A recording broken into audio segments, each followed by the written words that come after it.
The Fan. Hey, here we go. We are live on a May Tavern Tour stop. We are in Noblesville today at Eddy's Sports Pub. I just met Patrick. Patrick's the general manager. He's going to join us a little bit later on. I said, hey, Patrick, you had me at a couple of things here. One, you had me at a Sloppy Joe. The other, the list of bar rules up there is absolutely spectacular right there. Now, I cannot see because there is a pool table light in front of the top two. No, I'm sorry. 10, 9, and 8's covered up. But 7's wash your damn hands. 6 is last call means last call. I love, in particular, number 5. No politics, no religion. Love it. Number 4 is don't be an a-hole. Love that. Number 3 is our TV is not your TV. I love number 2, no sad music. No sad music. Number 1 is the bartender is always right. That is a list, a top 10 list of rules here at Eddy's Sports Pub. We are absolutely glad to be here on this May Tavern Tour stop. Heaven Hill Distillery brings us to you. I'll bring on board Brent Holverson coming up in just a minute. Before we did that, I do want to get you updated. Of course, OTAs officially underway today, and everybody's making a lot about passes making it here, passes not making it there, who's making big plays and all that. Of course, you want these guys to individually perform well, but as far as being meaningful, I would not worry about how meaningful that is. You just want to see, for example, the QB, the rookie quarterback, get reps. It's a part of his maturation process as hopefully a starting quarterback in week number 1. Now, we're all being updated about it, and that's fantastic. But once again, meaningful, probably not so much, right? But it's interesting to see because there is so much new. There is so much fresh. And I know everybody's excited because of that new and that freshness. My guy Calvin Fitch, who made a bet with me and then paid up the bet, he saw me trying to catch a nap in the parking lot about an hour and a half before the show, and he goes, hey, man, I got to pay up this bet. So we came in here and talked a little bit, and that's what he said, too. He said, you know what, the past couple of years, you've been talked into being excited. You've been talked into it. You were talked into Carson Wentz being excited about that. You were talked into, I mean really talked into being excited regarding Matt Ryan.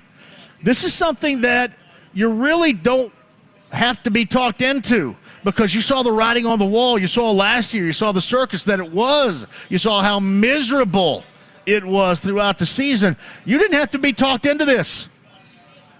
Literally, this is the first time since Phillip Rivers. And the reason why you didn't have to be talked into Phillip Rivers was because that came off a season in which your quarterback decided to hang it up for good, and you got to eyeball Jacoby Brissett for the most part. So you didn't have to be talked into this. You're excited by it. I don't mind it. I mean, if people do end up going overboard, then so be it. But that's what it will be. It's the first time in a while, right? I mean, even if you want to see this team win, and I know that you do. I know everybody out there is sick and tired of losing. I'm right there with you on that. But even if you want to see this team win, you do understand that this not-so-casual reboot does feel good to you. And with OTAs officially underway and some video of throws with, not playing against another team, glorified practice, if you will, whatever. But again, this is something you did not have to be talked into. And honestly, it seems as if a lot of you feel pretty good about that. Was that going loud? Was that coming off? Oh, was it? Oh, okay. I'm sorry about that. My bad. If I do that on Saturday night, I'll leave it and I'll go, hey, where's my audio right there? Holy crap. I'm talking to Dev, the engineer. Sorry about that. I'm back to you inside the lounge via YouTube Live. You're looking at my incredibly styled hair today. The same person that cut my hair decided to style it. As you know me, I rarely run a comb through it. I just kind of let it go. So can you tell it's been blow-dried a little bit? It's the first time somebody ran a blow-dryer through my hair, I think, since 1989. I believe that's the first time. 1989, I think I had a head of hair that was blown dry then. This is like the first time. So you can check out the fabulously blown dry hair on YouTube Live right now, inside the lounge, doing that too. All right, Brent Holverson, Heaven Hill Distillery is here. Of course, the greatest spectacle in racing is on Sunday. We are counting down the days. You guys have asked. Dev, this is a question more for you. Are we going to have the camera live out in Pagoda Plaza tomorrow? There's some stuff to see, right? We need I think we need a camera on a tripod and a swivel so we can move that thing around a little bit. But you have asked for cameras for those of you that are not going to be able to take part. And I do believe we're going to have cameras out there, which will be a blast. I believe every show is going to be out there. And you know what? That day is so meaningful. That day is so purposeful. That day is so exciting. And tomorrow with the weather, much like today, but just a little bit warmer, is going to be spectacular. We're going to have to fill up all the gaps. There is no national radio until well after my show tomorrow. So it starts at 7 a.m. with Kevin and Jake. And then I think, correct me if I'm wrong on this, because the dry erase board's not in front of me, I believe we've got Brendan King and Scott Agnes from 10 until noon. Brendan King and Jimmy Cook from noon until 3. And then I'll come on the air completely in the bag, and it'll be like 3 until whatever they say, wait a minute, this is embarrassing. Maybe we should do something else. That's coming up tomorrow, all in Pagoda Plaza, as we look for you on this show. And it is going to be spectacular. All day long, Carb Day 2023 is right here. And that will get us to the greatest spectacle in racing coming up on Sunday. Pre-race coverage begins at 6 a.m. I believe it's 107.5 and 90. Is it 107.5, 93.5, and 93.1, or just 107.5 and 93.1? I believe it's those two. Anyway, we are going to give you the most coverage possible, beginning at 6 a.m. coming up on Sunday morning. A lot of those robust storylines that we shall talk about. One of which we'll do coming up here at the bottom of the hour. Ed Carpenter is going to join us. He is the guy that runs ECR. He is a driver that has been chasing this race seemingly forever. He's a driver that I have consistently selected to win, and he has not. He's probably glad that I'm not going to select him this season, this year, for this race. But he's going to join us at the bottom of the hour, get some last-minute thoughts on he and his race team, and yet another Indy 500 for him coming up on Sunday. Colton Herta will join us coming up at the 4 o'clock hour as well. And then Mike Chappell will get us updated on the day of OTAs, what to be excited about, if there's any reason whatsoever to have just an ounce of concern, what have you. It is Mike Chappell who joins us coming up in the 5 o'clock hour today. But again, Eddy Sports Pub, it is a glorious day. We're live in Noblesville off of State Road 37. We would love to see you out here. As you well know, Brent Holverson, as he always is, with us. And our samples are a little bit more broad than just your normal samples. Think about this. What you think a sample is in terms of liquid, let's just say, hey, I'm going to get a sample of bourbon, and what you think, times that by like 50. And then you'll be in the ballpark of what Brent Holverson makes sure everybody has a party when they are here. So Eddy Sports Pub until 6 o'clock. Tavern Tour Stop for the month of May is ongoing. And with that, let's bring him in. Our betting analyst, Brent Holverson, is with us here at Eddy Sports Pub. Now, it's been a long time. I was here, I think, maybe a couple of days ago. It was a couple of days prior to here before. I have been here before. I think it was actually back when I was on the other station. But it's been the first time in a long time, and it feels right at home. It really does, buddy. Hey, happy Tavern Tour Thursday. Yes. Right? It's good to be here. And, yeah, you're right. Great place up here. And Pat Powers, who you had a chance to meet, one of the great guys. That's a good dude, man. One of the great guys in the industry. So I'm happy to be here. This is our first time up here, so looking forward to it. Like you mentioned, we got some great samples to go around and a lot of good stuff to talk about today, too. Yeah, I mean, I don't know. Do you look into, as far as the numbers are concerned, the betting odds for drivers? I do a little in the bit. Indy 500? This isn't as much as, I mean, I've got a couple that I like that I'm just going to place. It's not like horse racing, right? You can't do some trifecta boxes and things of that nature, which I wish they would do that because that would make it a little bit more fun. But no, I've got a couple drivers in there, but you never know. Come Sunday, what's going to happen? You can answer this probably better than anybody else. Why haven't they and should they embrace the world of sports betting a little bit more because it's weird. I thought you would get more of that, but it doesn't seem like that this race has the interest in sports wagering that nearly everything else in this state has had. It really doesn't, and it's wild because it is the largest one-day sports spectacle in the world, right? Like, it's amazing how many people are going to be there, how many people are going to be watching it. You would think, and John, I bet that does happen. Come down the road a little bit. I think just to add a little bit more interest. Again, you can go on, you can bet, finish in the top 3, top 10, things of that nature, but mix it up a little bit. Get some of those big payouts out there, like you can hit, like we hit on the Derby, hit the trifecta. Yeah, I mean, listen, I don't think it would ever be like that, but I just expected it at some point to be more than it has been. And I think it was a year ago, and I don't think it was out there. I didn't look for it on Sunday when I was out there for poll day, but I thought they used to have some sort of Caesars booth or some Caesars advertisement out there, but it just doesn't seem like – I thought there would be a little bit more than what they've had because what they've had so far, at least interest-wise, and I feel as if we're like the pulse of it here. I mean, most of those people at Sports Wager probably listen to this show, care about what is said on this show or on our station, and you get very little reaction to it. And that does surprise me a tad. Maybe not overwhelmingly, but just a little bit. No, it does. And, we actually, in our presence today, Mr. Tony Renz. I saw him back there. Yeah, he's lurking. He'd be a good one to talk to. He's got some of that good insight from the casino side of things. So, and again, like you said, I don't know that it'll get as deep as we just talked there, but you would think that it's going to pick up a little bit. And I think as sports gambling just continues to grow, right? Like there's just everything that you can imagine you can bet on these days. I think you're going to see a little bit more come into play when you're talking about the Indianapolis 500, IndyCar racing in general, NASCAR, things of that nature. Well, the one thing that we have noticed now that it's a necessity.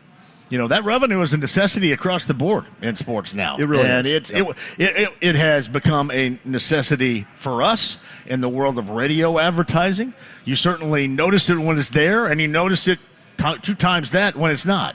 So it has become a necessity, and I'm just kind of surprised that there hasn't been more interest on that. Now, I will occasionally get odds on drivers across the board. Somebody will drop that across my Twitter handle, but you just don't hear about it very much, and I guess you don't hear about it as much as I thought we might when this whole sports betting experience first got underway years ago. Yeah, you're right. But again, it's growing, right? It's continuing to grow. They're going to find ways to get more people involved. Yep. This being one of them, I'm pretty sure. So, like I say, right now you can bet, you can pick the winner. You can bet top 3 finish, top 10 finish, things of that nature.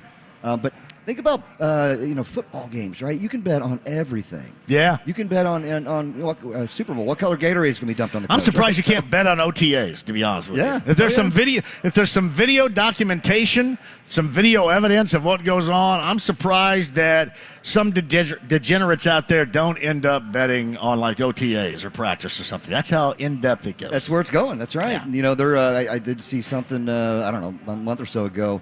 You're going to start to see a lot of women's sports really come around. Like you can bet on WNBA, but college basketball, it's been kind of just the tournament thing. You're going to start to see that happen more. I mean, and these sports books are getting involved with teams now, which that kind of blows my mind, right? Like you're sponsored by it is weird. FanDuel or DraftKings. And then they're not allowed to do anything about, I mean, it is a weird overlapping dynamic that it's like a lot of things. Like it's weird for us to see, but it's stuff that we all better get used to because it's not going to go away anytime soon. It will probably just grow. Like a lot of things that we believe is weird. Television coverage. Television coverage is beyond weird right now. You're talking about what the NFL is doing and where we're going to be coming up in 5, 6, 10 years now. I've always said ultimately it's going to be pay-per-view. Maybe it's going to be with streaming services. I don't know if you still – I'm assuming you'll still have to have some sort of linear television type of option, but at the same time, it seems like that's where you're going, and they want to continue to raise the bar as far as what they get paid, and that's a way to do it. Well, look what it was Peacock, right? That just signed the deal for I think it was the first or the wild card round, maybe, or something like that for NFL. You're going to start to see a lot more of that, right? These streaming services getting a lot bigger. we all know the dundrums of cable TV and people going away from that. Do you have Peacock? I do. We do out in Mystic Waters. I don't have it at the house. I do not have. I think I tried to sign up for Peacock one time. I believe it was the U.S. Olympic team playing basketball somewhere. Where were they in the last Olympics? Yeah, and I tried to sign up for that while it was going on. And because I'm so stupid, it was such a huge pain in the ass. I got halfway through it. I think I watched like 5 minutes of what they gave you. They gave you that little tease, right? Here's 5 minutes of it. It's like moving right up to that nude scene in your favorite rated R film, and then all of a sudden cutting to commercial or dubbing it over or something like that. Oh, man, hell. That was the only time I've gone to it, and I haven't gone into the world of Peacock just yet. I think this announcement with them signing on, I think it's going to really do a lot of things, again, not only for them, but streaming services in general. People paying that kind of money shows you what kind of money's involved in a sport like the NFL. For example, it's huge. Do you guys stream at your house? We don't. We don't watch much TV, though. So. At some point, I would have to ask people out there, too. You guys can hit me up at JMV 1070. At what point will most of us be either, I guess we can go as an option, but at what point, kicking and screaming, will we, I guess, be forced to go to streaming?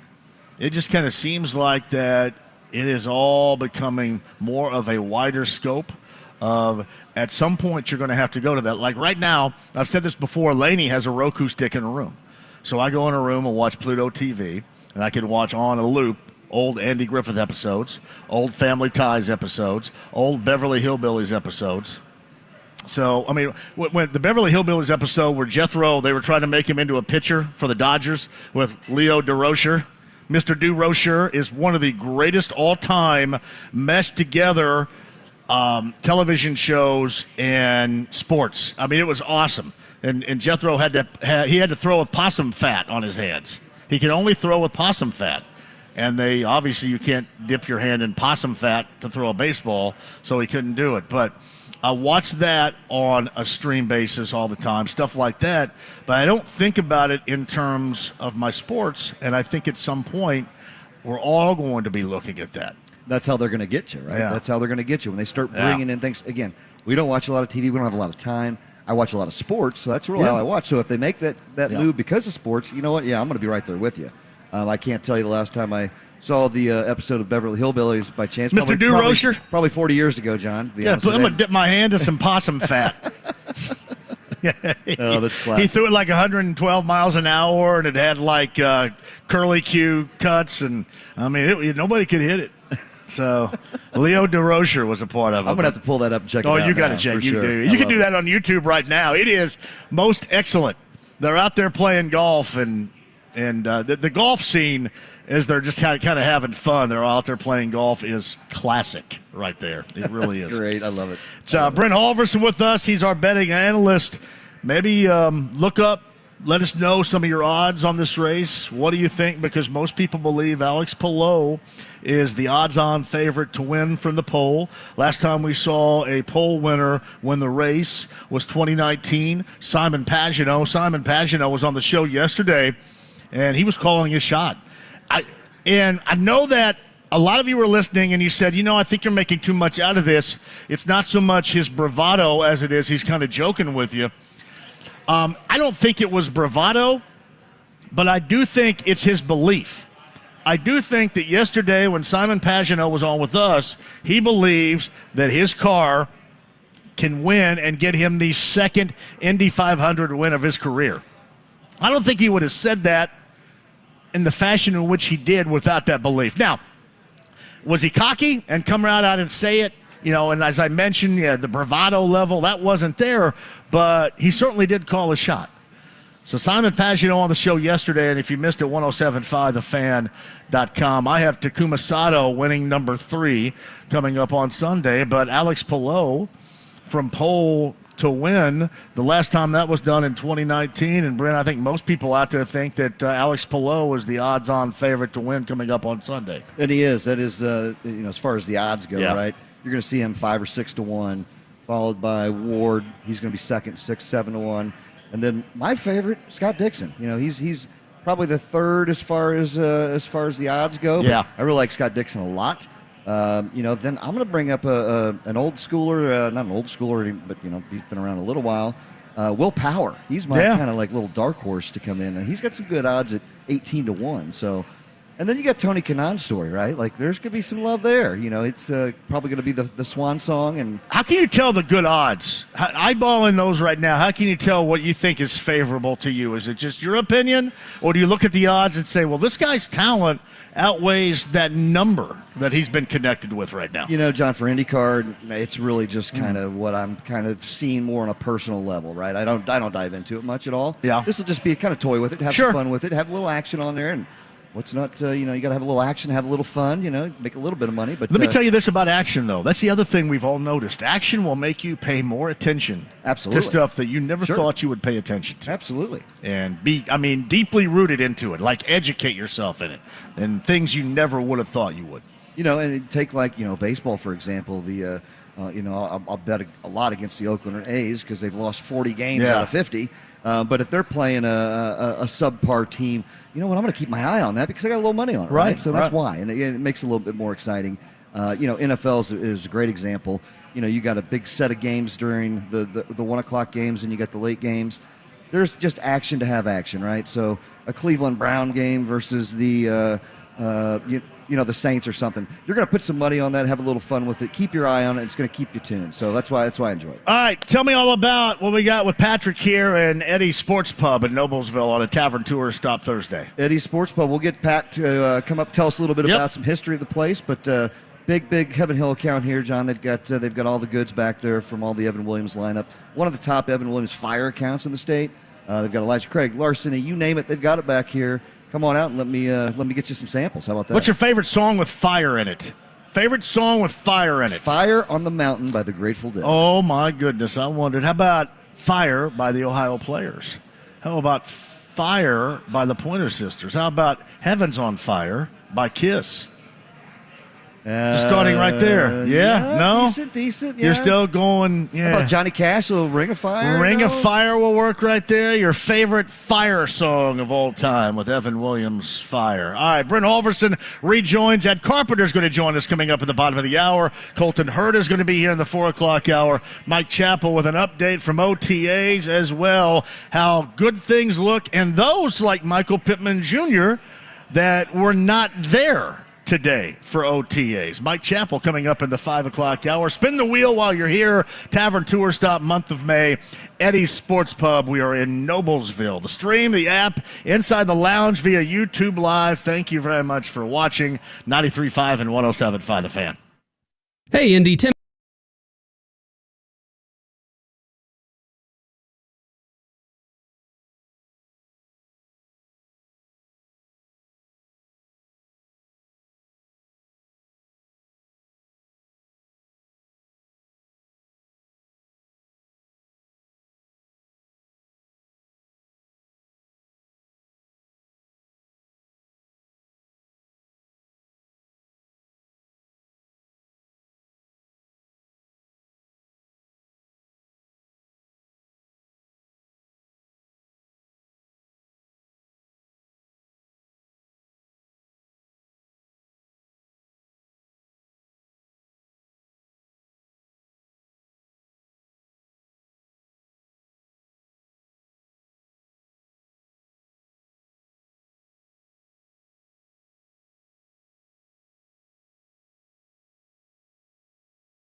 We just need you here, too, with the hefty, if you will, samples from Holvey.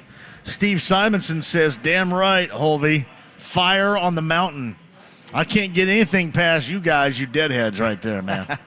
anything that's deadhead is good. So, that's right. All good. There's You're nothing coming wrong around. with I like that. that. And nothing wrong with that whatsoever. Hey, quick shout out to the Romanek brothers, too. Jim and Sarah, I think I told you this before, Brent, they send me food every single Saturday night. They send me dinner every Saturday night downtown on the Circle where I am for the JMV takeover.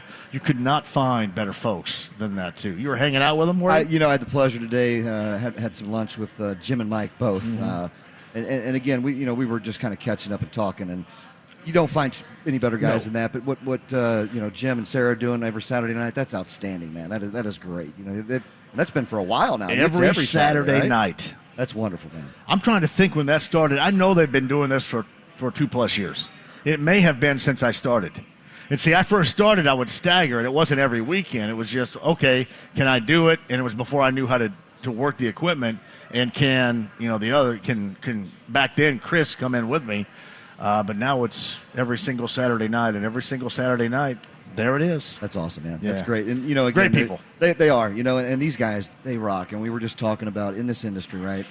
It's a big relationship business, yes. and those are two of the best. And I'm honored to not only call them friends, but to get to work beside them a little bit now. I mean, they're selling Deep Eddy over at RNDC, so Deep Eddy Vodka is one of our wonderful brands, and those guys just absolutely just do great things. And again, not going to find better people. So nope. I love me some Sarah too. Yep. So she and Romy just recently got married. So yeah.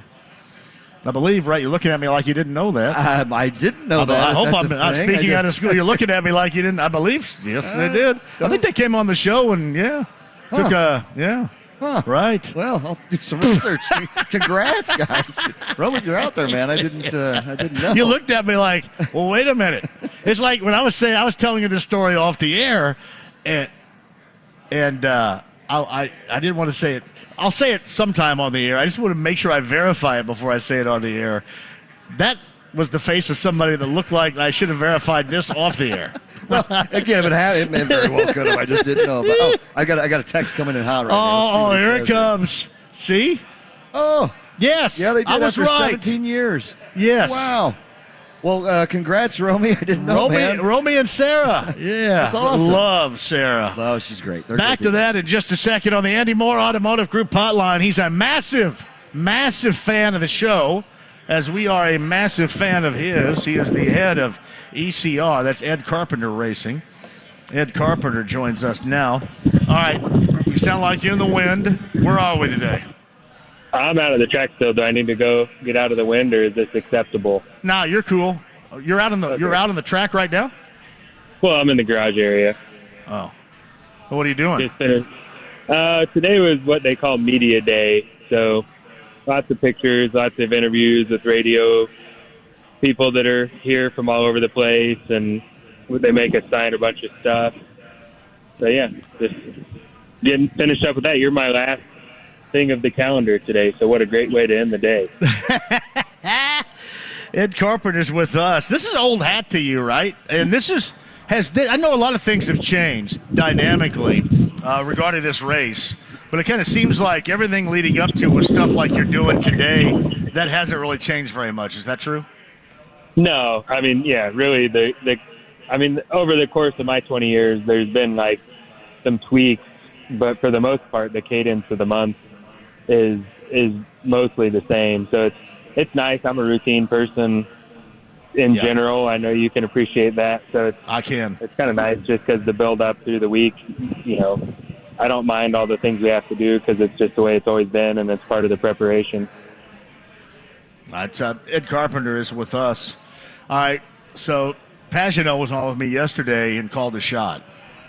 And I'll explain it in this context. He was on yesterday and said, I feel now like I felt in 2019. And he had mentioned a story in which he had called his shot to those around him in 2019. Now, I'm not going to ask you to speak to that, but I am going to ask you about a certain feel of confidence that you have Is that something that you have? Do you have it right now, or is much like your routine, is it always kind of the same even keel pitch that you have going into the weekend for this race? Well, I mean, just because you have a routine doesn't mean you feel the same way. So, yeah, I mean, certainly there's years where you feel like you have something special, more so than other years where it's been kind of a struggle. But yeah, I'm not calling my shot. I feel really comfortable, confident, and relaxed, which to me is a good sign. I'm not into manifestation necessarily, so that kind of sounds like what he's doing. But I feel prepared. I think Ed, he was somewhere between joking but confident, if that makes sense to you. Yeah. No, but I know what he's saying. I mean, there's years where you know it's going to be an uphill battle, whether you say it out loud or not, and there's years where you've got a great opportunity. So I definitely feel like this is a year that we've got a great opportunity. So Ed Carpenter of ECR on the Andy Moore Automotive Group hotline. All right, give me some of those reasons why you believe with you there's a great opportunity. And then on the other side, I'll ask you something different about some reasons of concern you might have going in. Let's start with the positive. What are some of the things you have seen out of you and your team that you really like going into this weekend? I think we've been really consistent over the whole, going back to the open test until now through all the conditions we've run in, whether it's warm, cold, cloudy, sunny, hot track, cool track. We've seemed to have, a solution for everything that it's thrown at us. The cars are quick, and, you just feel comfortable in the car. We haven't really been fighting any major problems, and, things are going towards, mostly towards the plan. On the other side, some things that might have gotten your attention of concern going into this weekend. What might they be? I mean, nothing really. The only things I really worry about at this stage are things that I can't control that are, outside of things that we can influence, and that's one of the tricky parts about this race always. But for what I can control, what the team can control with our three cars, I feel like we've done a really good job. I feel like we're all prepared as a group or as a unit, you could call it, and individually. All right, weather forecast, and obviously the weather in general plays a huge role in that race on Sunday. I mean, it looks like that the weather forecast is going to be consistent and a little bit warmer than what we see, for example, today. What does the weather forecast on Sunday look like to you, and is it conducive to a lot of speed and a great race, at least in terms of the weather, Ed? Yeah, I mean, I think, the weather looks good. There's nothing I see that is going to be a showstopper. But, yeah, I think that as far as what it looks like for the entertainment, I think it's going to be a good day. Right now it's looking like it's going to be fairly warm but cloudy, which I think will help everyone. I don't know if that's what's best for me or not, but I think it'll be more conducive to, good racing, more passing.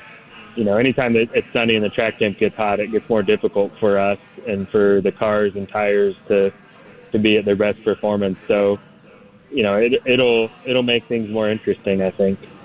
It's Ed Carpenter, ECR. He's the head of Ed Carpenter Racing on the Andy Moore Automotive Group hotline. I want to talk about your teammates, too, for a moment. And Rinus VK obviously has been outstanding since his arrival. Where is he right now? Where is that car and that particular group right now, his crew, compared to what you have seen in the past? He looks, he looked as good as anybody out there over the weekend. How do you size he and his crew up going into Sunday? I mean, he's going to be a factor. I think all three of us can be factors. He's in the best position starting up front. Anytime you're on the front row, it makes your job a lot easier. Connor and I have a lot of work to do to put ourselves in position to be at the front to win this race. Rinus just has to stay there, which is, it can be equally as hard, but it's more simple. So I think he's in a great spot, and, he's got a lot more experience than the previous times that has been in that spot. So, I think he'll be a factor. Yeah, this may be stupid and be a non-factor, but I'm kind of curious about it anyway, and I want to get into Connor Daly with you too. But does it put more pressure on you and, for example, Connor, because you guys are from here? I don't.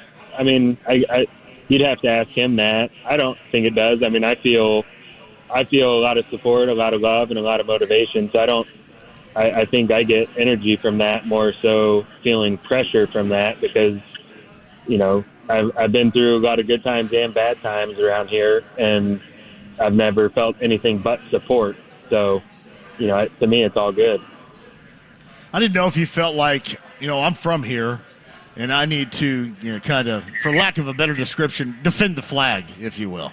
You know what I mean? This is my common ground. I want to defend this. I guess I feel there's no more pressure I'm going to feel from anywhere than what I put on myself. So, you know, I guess that's why I don't feel pressure from the outside. As far as Connor is concerned, he was on the show yesterday talking about how excited he was about his situation. How has he looked, according to you, especially going back to last weekend? Yeah, I mean, I think he's been really good. You know, obviously Connor and I both wanted to qualify a little better.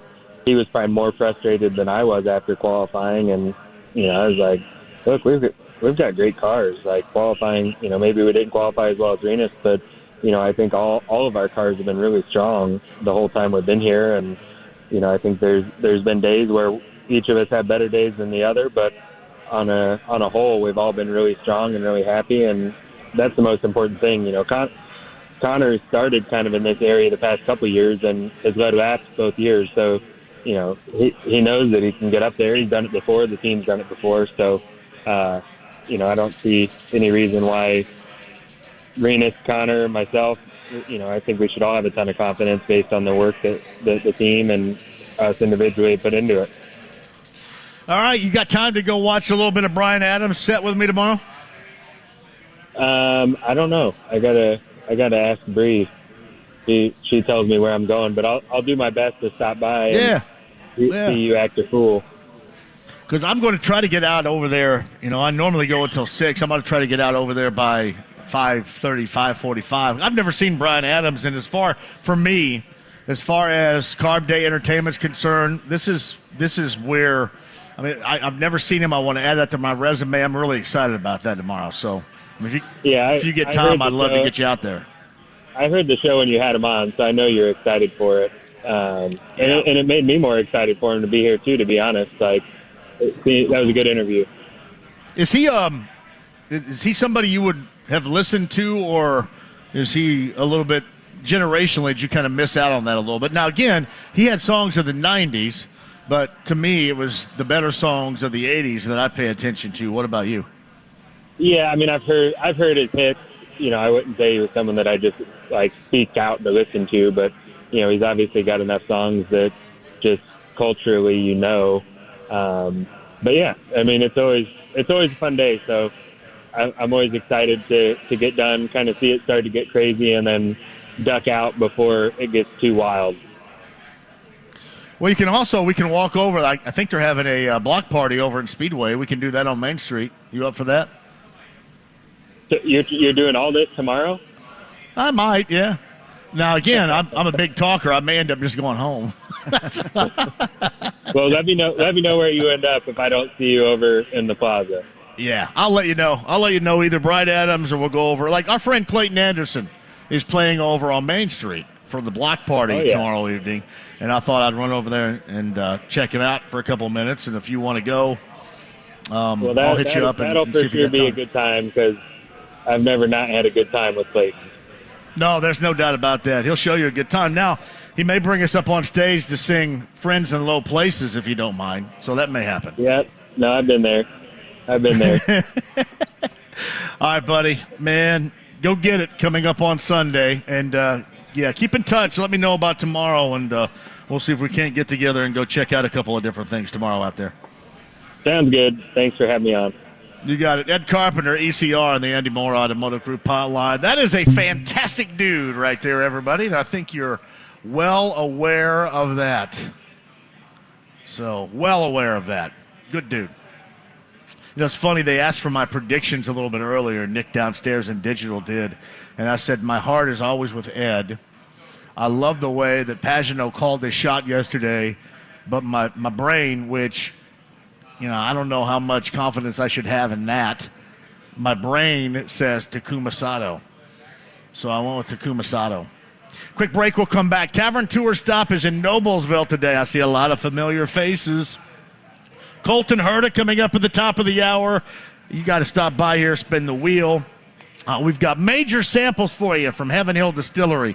Brent Holverson rejoins. Colton Herta on the show. And OTAs underway with the Colts. We'll get an update on the 5 o'clock hour with Mike Chappell, as we always do. Again, Tavern Tour Stop, month of May. We're in Noblesville at Eddy's Sports Pub. It's 93.5, 107.5 The Fan.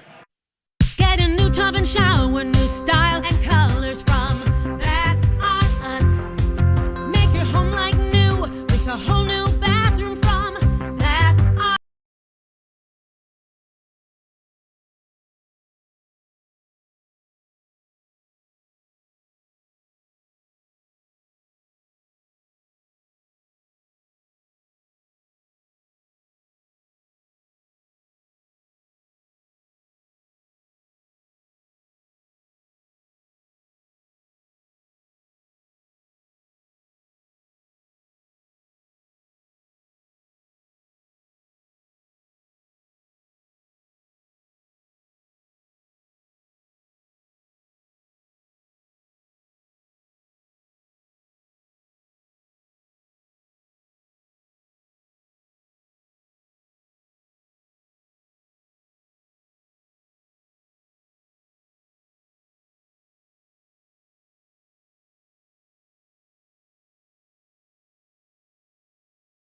program should have said, man, here's a shovel. Go find something else to do. What are you doing here? Why are you here? You've got a Southern Indiana draw. You've got a lisp. What in the world's happening here? How do we let you on the air? Did you hear yourself talk up that Roxette song?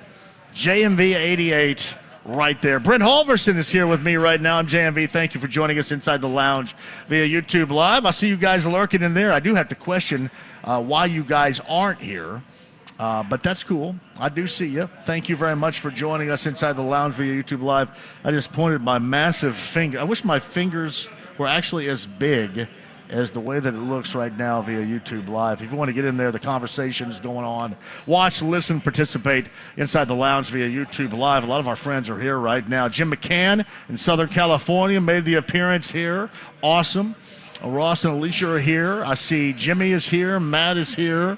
And it is a great time at a Tavern Tour stop in May. Eddy Sports Pub as Brent Holverson rejoins right now. Well done with the selection, man. Well done. Isn't this great? I mean, being able to come to great places like this, and again, we've had the pleasure of over the past 5 or so years visiting a lot of wonderful places, but to come to a new place, especially a place up here in Noblesville, and Mr. Pat Powers, who we'll talk to here shortly. Again, you don't find a better guy, and it's good to be able to have a little time to sit down, chat with him, and hear a little bit more about the place. I think that's a great call. We'll do that coming up at the bottom of the hour. Colton Herta is going to join us coming up next. We also, 5 o'clock hour. I got to get you updated on the OTAs because a lot has been made about the OTAs. And again, will people be going overboard? Yes. But at the same time, you can kind of understand because everybody is excited about this. Everybody wants to see the maturation, the evolution, if you will, of their now 21-year-old rookie quarterback, the 4th selection overall in last month's NFL draft. So that's why I do get that. I don't think it's going overboard. That's just from people that have been on board with this reboot that we're seeing right now. Mike Chappell gets us all updated coming up as well. You can come by here and spin the wheel. Join us with all of our friends at Eddy Sports Pub. We're in Noblesville off of State Road 37. Brent Holverson, Heaven Hill Distillery.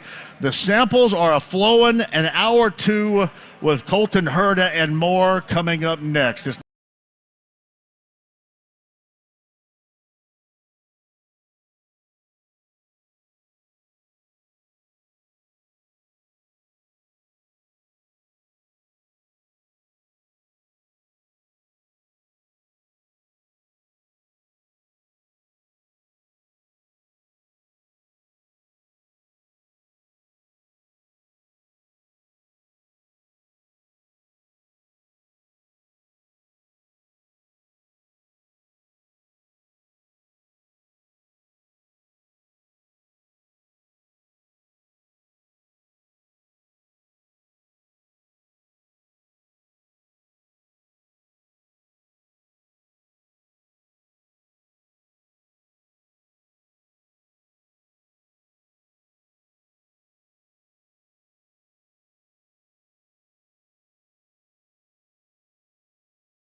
category entries with Dirk Diggler accepting his porn award right there. That's awesome. Well done.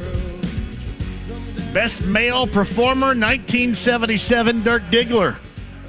Love the old school stuff right there. Hey, we're live. It is a Tavern Tour Stop, month of May, everybody. And we're in Noblesville off of State Road 37 at Eddy's Sports Pub. They have fantastic food here. And I mentioned this before. They had me with Sloppy Joe.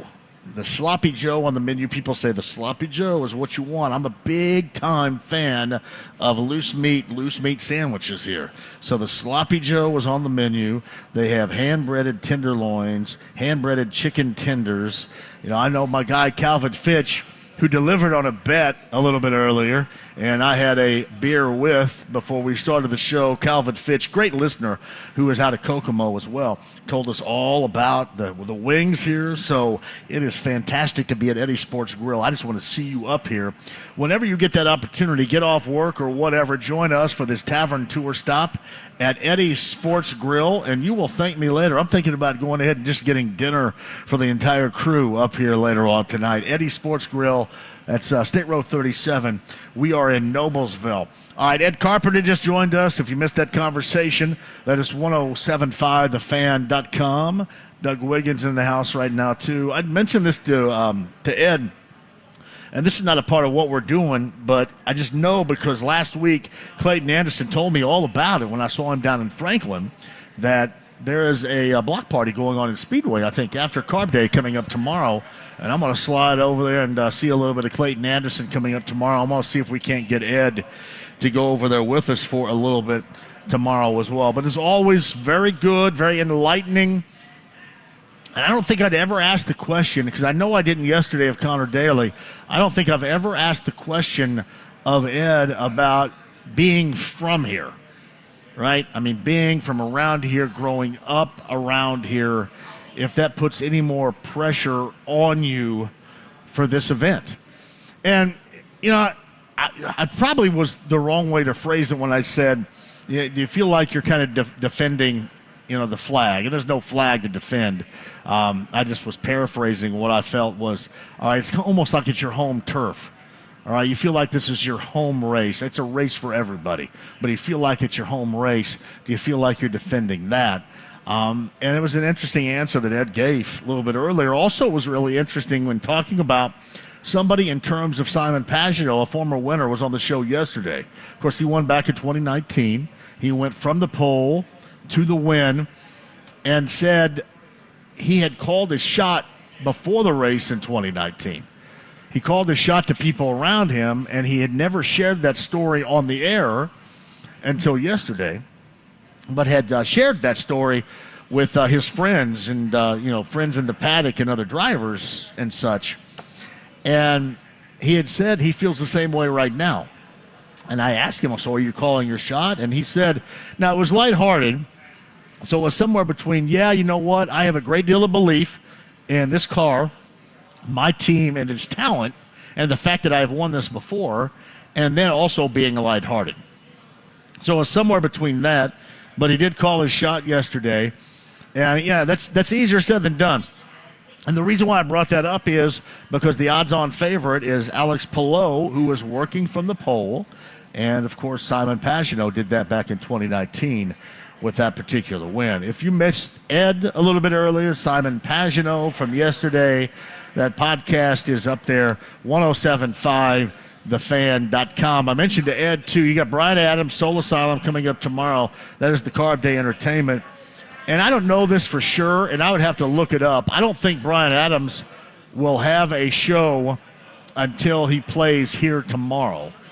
I think there's certainly not a show tonight. So, given the fact that the legendary Tina Turner passed away yesterday, and he has a notable hit from his album Reckless in 1985 with Tina Turner called It's Only Love. And he does that anyway at his live shows. That's normally on the set list. I would expect a little something even more special in honoring Tina Turner coming up tomorrow. That's my expectation out there. So, again, I believe 4 o'clock is what they said for Soul Asylum. Seems like it's pushed back just a little bit. Soul Asylum, 4 until 5, I thought, and then 5:30 until 7, Brian Adams. And this is just not me from a standpoint of kind of growing up and liking Brian Adams a great deal, but this is a really good show. I know a lot has been made. People have made fun of carb days in the past. I mean, hell, going back to last year. Remember Kings of Chaos and Rick Springfield? Or this, to me, I mean, he is on or about ready to embark on a major nationwide tour. This is a big deal right here. And he's playing big arenas. You know, he is playing the arena, the who's who arenas like Gainbridge Fieldhouse across the nation. So this is a big deal. I think it's going to be made even more special given the circumstances and the loss of the great Tina Turner at the age of 83 yesterday. So again, tomorrow and Carb Day and that concert, I know you're saying, well, you're just trying to sell it. I shouldn't have to sell it. I mean, it should be obvious to you. It's going to be entertaining as hell. And again, tickets available at ims.com if you so desire. But you should, because it should be absolutely fantastic coming up tomorrow. And again, we're going to be live in Pagoda Plaza, beginning with Kevin and Jake at 7 a.m. We have a special 2-hour show. They will cover up whoever is sitting in for Mike Greenberg tomorrow, which it's every day, but whoever is tomorrow, they'll cover that up and go with local programming, which is an absolute great call by the higher-ups with us. So I believe that's going to be Brendan King and Scott Agnes. And then you're going to have Brendan King and Jimmy Cook out there. And this is all a stage at Pagoda Plaza. It is awesome. And then I'm going to go ahead and crank the volume up to 10. When I get out there, we build the pyramid. We take drinks. Nicole and Harley D bring the Jell-O shots. The Snake Pit Juice from Brian Calvert is going to be there. It is going to be what it normally is in Pagoda Plaza for us, an absolute blast. But it starts at 7 a.m., and it goes with me from 3 until 6. That is all coming up tomorrow. A full day of coverage from Pagoda Plaza out at IMS in front of the 107th running of the Indianapolis 500. All that and more coming up tomorrow. It is going to be a great day. I mean, there's a reason why we look so forward to it. And when we see the weather forecast, you get excited. Tomorrow's going to be glorious. Saturday's going to be glorious. Sunday's going to be glorious. But it really is a kickstart to the weekend coming up tomorrow. Carb Day. And again, those tickets available still at IMS.com. I would love to see everybody go out there and see that show and make that thing huge, because I promise you guys are going to have a blast with this. You will thank me later for this. And again, on Sunday, 6 a.m., we start, myself and Tony Katz of WIBC. It's 107.5 The Fan and 93 WIBC coming up at 6 a.m. 6 a.m. until 11 we go coming up on Sunday with your pre-race coverage. And that, of course, follows the JMV Takeover Saturday, 6 until whenever it's time to go. And I know it's time to go whenever you guys stop calling. So whenever you stop calling, that's when I will bail. But if I need to go all night until I have to go out there and be on with Tony, then I will do that. And you know it's extra special. It's a no-slow weekend. So we crank that thing up to a 10 on Saturday night. That's B105.7. And the all-request Saturday night JMV Takeover, of course, for race day weekend. B105.7 coming up on Saturday night.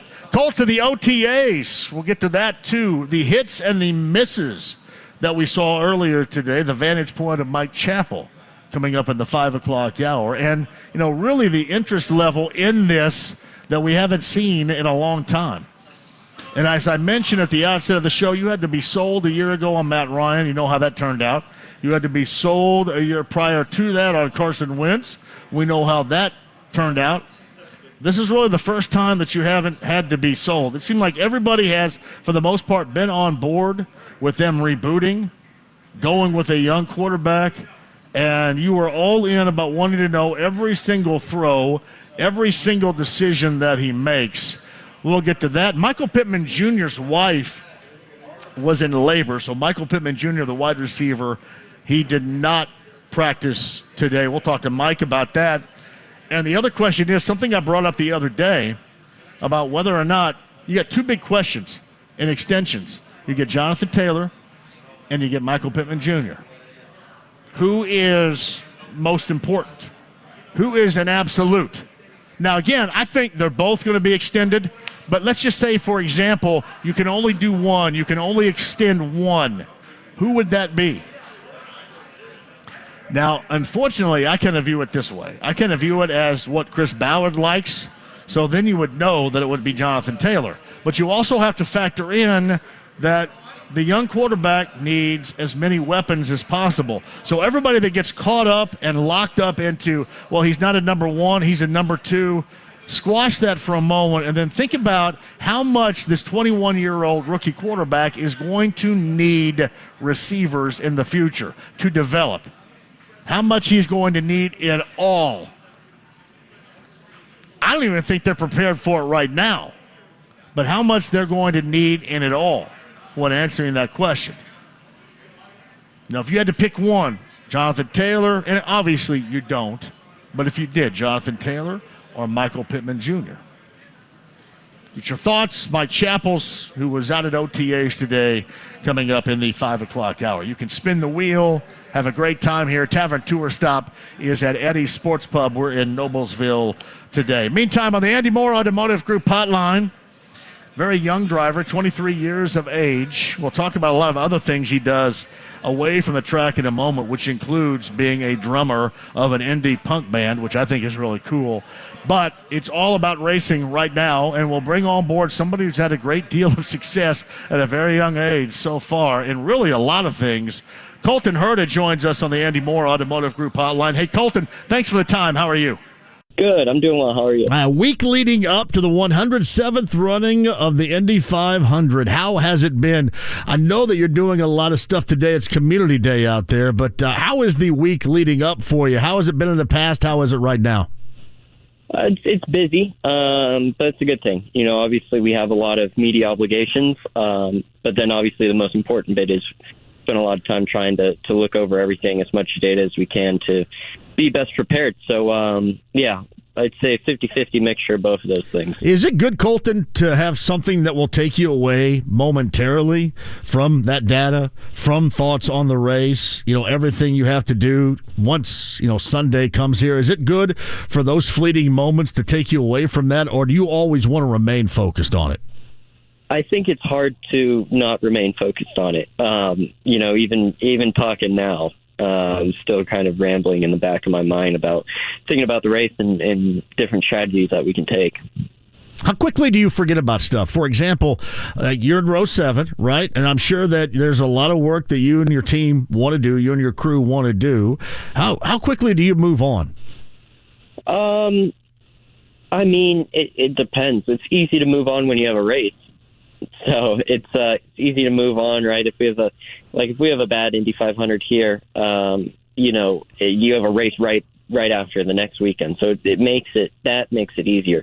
The hard part about moving on is if you have a bad race and it's like the last race of the season, or you have a 3-week gap after, because really, you know, in this series, you're only as good as your last result. So yeah, it's funny too. We talk a lot of football and, you know, a lot of basketball and stuff, and everybody always suggests, hey, you know what? If there's a bad play, a bad moment, you got to move on. It's drastically different for you guys, right? I mean, you and your team. It's not something that you could just momentarily move on from often. No, it's not. Yeah, it's not like we have team practice the next day or you know, something like that. A lot of the time you have meetings afterwards just reviewing everything. So, you know, it's something that it's hard to kind of get past because it's not something that you can just get right back into and get your mind off of it. Colton Herta joins us. How was your weekend overall this past weekend out at IMS? It was not great, to be honest. You know, obviously this is 21st is my second worst starting spot. You know, last year we blew an engine, so we had to start round 26th. But before that, I haven't started worse than 10th. So usually it's been a pretty good area or strong suit for this team, and we just missed it a little bit this year. But the most important thing is we made the race and we're in it. And you know, 500 miles, it's a long way. So I would imagine your life is a little bit easier starting up front, but I don't think it makes too much of a difference. If you have a good car, you'll get up to the front. Do you find reasons why and solutions to that weekend wasn't great for you and your team? No, because we haven't really looked at it, because we've been, you know, obviously you're qualifying Saturday, Sunday, and then you have practice Monday. So you kind of get right back into it and just focus on the race. That'll be something probably more towards the off season or in the next few months that we'll have to get into, just because of how hectic the schedule is right now. It's kind of back-to-back events and stuff always happening. So, we'll have a look at it, but it probably won't be for a little while. Do you like the qualifying and pole day format that you just went through? It is, it's my favorite day in IndyCar racing. It's something special about qualifying for Indy and the speed that you have and the limit that you have to drive the car on. With such little downforce and little stability at 240 miles an hour. That's just exhilarating. It is amazing, too, when you think about, going for the pole or pole day at Indy. And you think about that in terms of, other, racing forms, whatever. There's nothing that holds a candle to just how incredibly dramatic the race for the pole is at Indy as it was this past weekend. Right. And I guess to put it into perspective, the Indianapolis area, it's something like 85% of the streets are signed at 45 miles an hour or lower. So if you imagine it, we're going close to another 200 miles an hour faster than that. It really kind of puts it into perspective how fast that we're allowed to go. Wait. I almost think that there's a point you're making here about all these speed limits being 45. Is there a little bit of a point there? That's pretty funny, man. No, it's just a good stat. That's awesome. Colton Herta joins us on the Andy Moore Automotive Group hotline. You're still incredibly young, yet you are experienced in IndyCar and certainly experienced at the greatest spectacle in racing. What have you learned the most over these years? And, how are you now going into it compared to, for example, the first time you're a part of it? I definitely know a lot more. I know what to expect a bit more than my rookie year. Obviously, still always evolving and always getting better. Even for a guy like Elio, he's still finding new tricks, and he's won the race 4 times. So it is a very interesting sport where you're kind of always evolving, and there's always things to learn and improve on. So definitely more experience and ready for it quite a bit more than the last few years. And I'll probably say that for the years to come too. Are you more patient now? Does experience bring patience with this? I think maybe a little bit. I think you understand that you can be a little bit more patient. I think it's a hard thing to kind of tell yourself while you're driving. So I would say yes, in theory, although it's a hard thing when you're going that fast and you're all amped up to be like, hey, you can slow down a little bit and calm down for a little bit.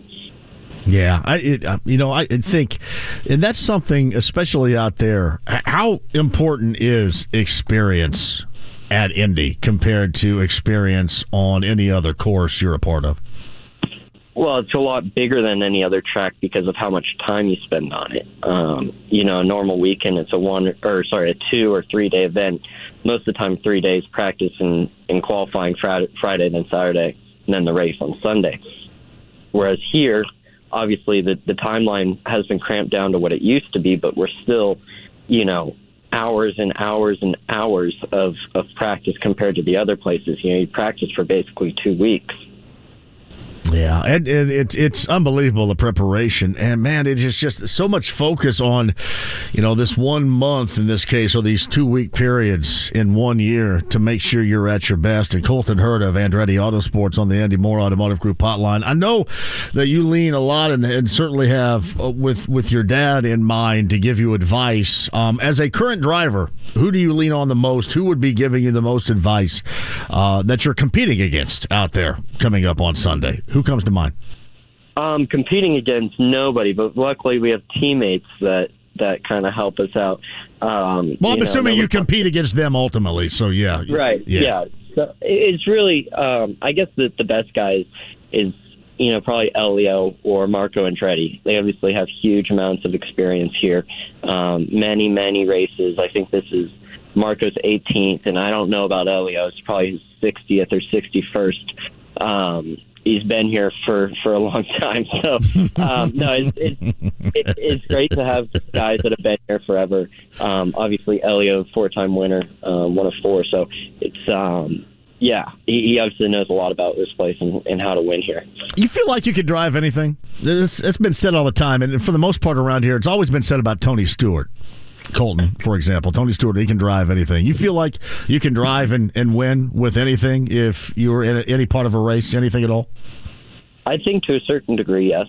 I think if you were to put me in a cup car on Sunday and said, go win the race, that would be unrealistic for I think, every driver in the world. But, given enough time and enough practice, I think, I could hold my own. I'm not suggesting at all that you have any interest in going, but as a driver, do you have interest in what it would feel like to be in a cup race? Because I know that you do with F1. We all know that, but do you have interest in what it would be like to be in a cup race? I would love to try a cup car. They're obviously probably the furthest away from an Indy car that you could get as far as driving wise and driving style. So I think it would be really interesting to see what the difference is. I have a lot of respect for those guys. I think they're very good at what they do, and I would love to try it at some point. Maybe do a Daytona 500, and that's probably one of the easier ones to get into. I think if you were to hop in and go to a place like Michigan or Kansas or more so maybe these 1.5-mile tracks that take a lot more skill and technique, it would be a lot more difficult. Have you let this be known? Has there ever been any dialogue about trying to get you in a race?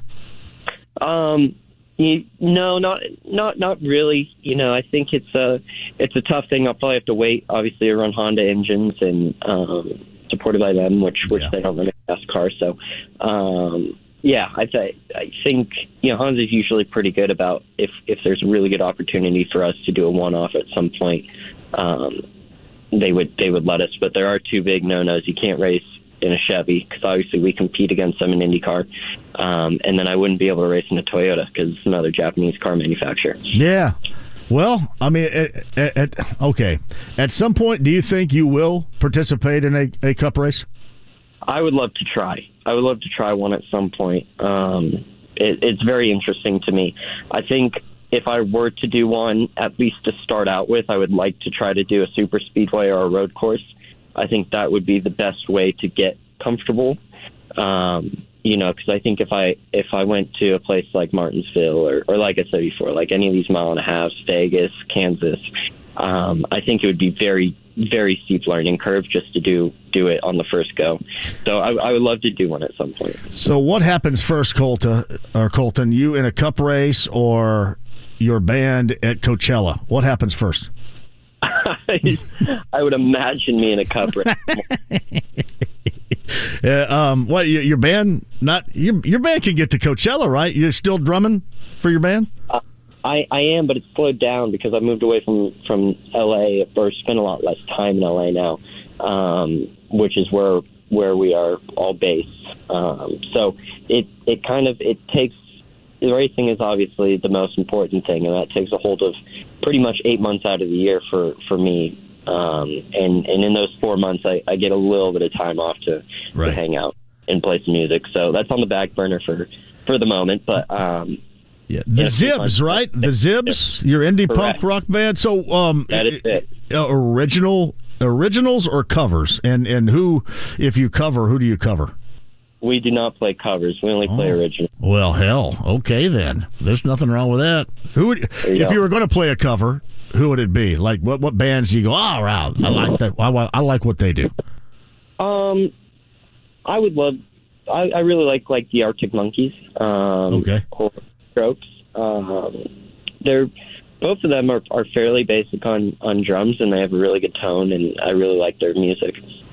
So I didn't know if you go, obviously you're incredibly young, if you kind of grassroots like the Ramones or something like that for you guys. No? I love them too, but those guys they made some very basic songs. They're just known for knowing 4 chords, right? So yeah.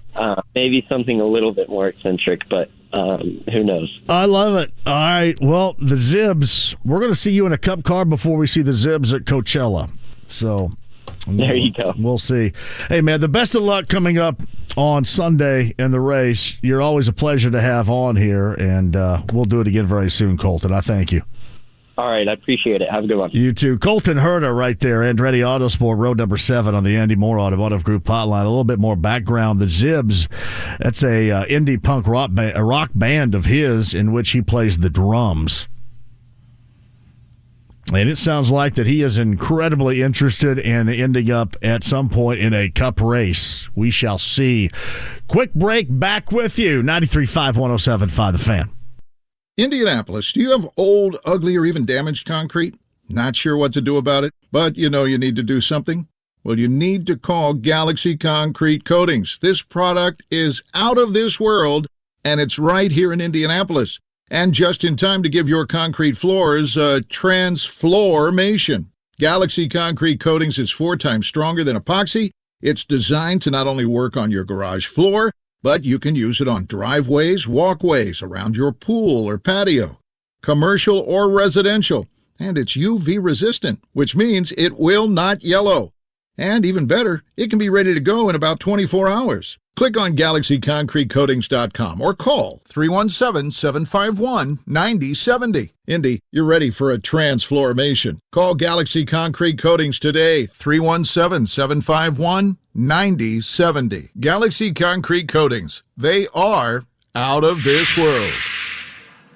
Are you feeling stressed thin by the pressures of growing your business, retaining top talent, and staying compliant in changing times? Fortunately, there's Insperity.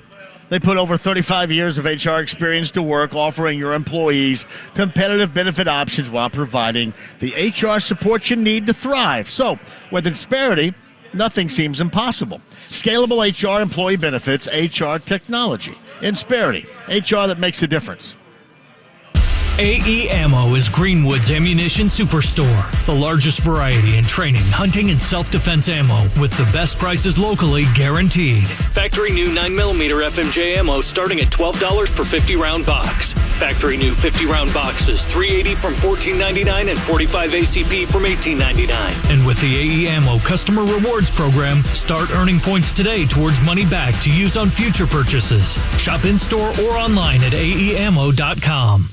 Yeah, I talked to Lance earlier today, the best in plumbing here in Central Indiana. Make sure you're dialed in to 317-927-7186.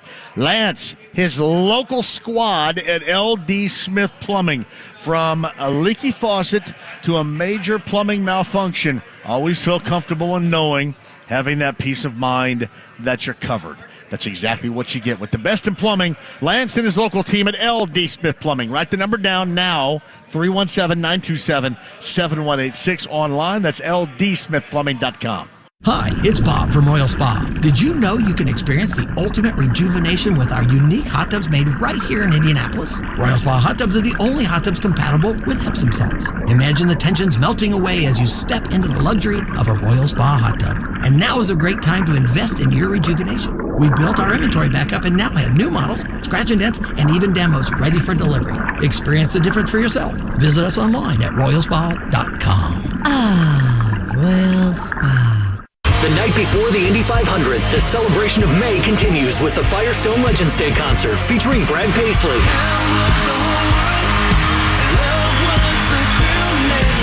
with Russell Dickerson and Jackson Dean. It's Firestone Legends Day, Saturday, May 27th, the night before the Indy 500 at TCU Amphitheater at White River State Park in downtown Indy. Get your tickets now at livenation.com. Hey, CarX is the best out there. I got to give a quick shout out too, by the way. I mean, we all the same types right here. We all, have some things. Like I try to maintain the truck, right?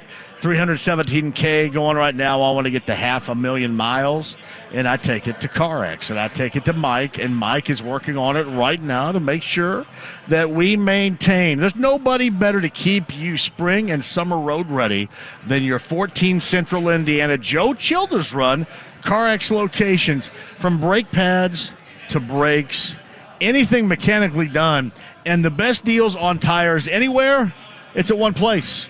Actually, 14 places in Central Indiana.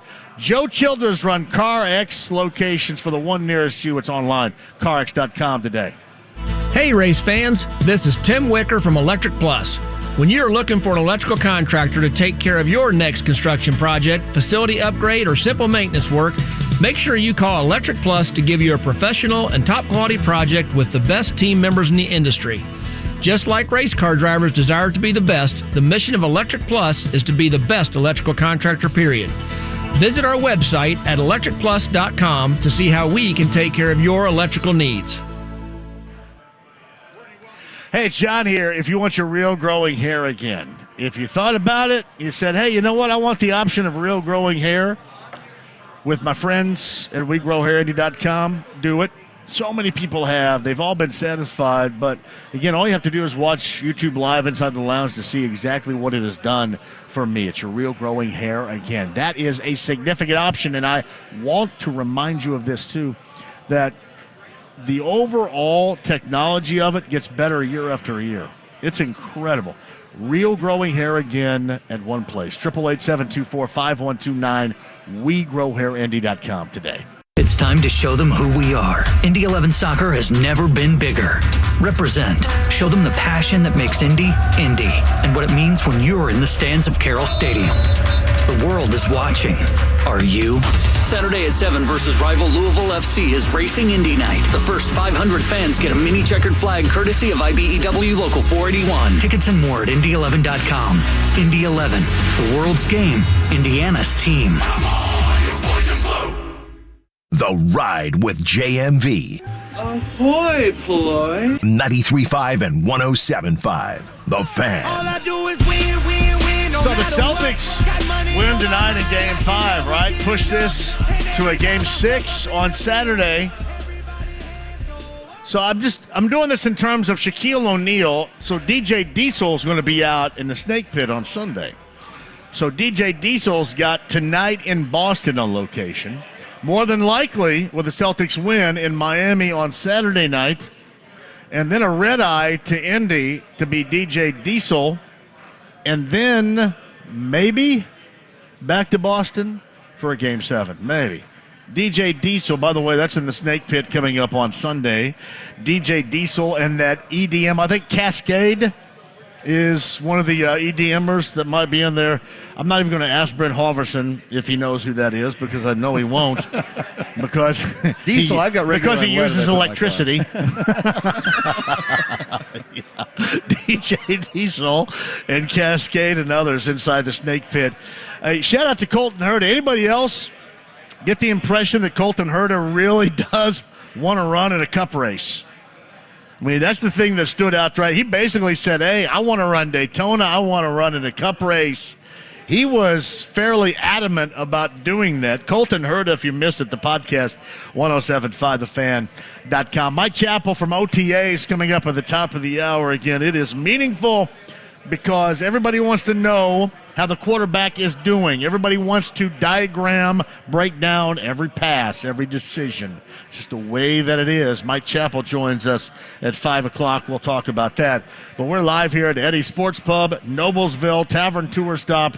It is the month of May. Brent Holverson rejoins, and our guy Patrick is here as well. Pat, thanks for having us. Oh, thanks for coming on this glorious day.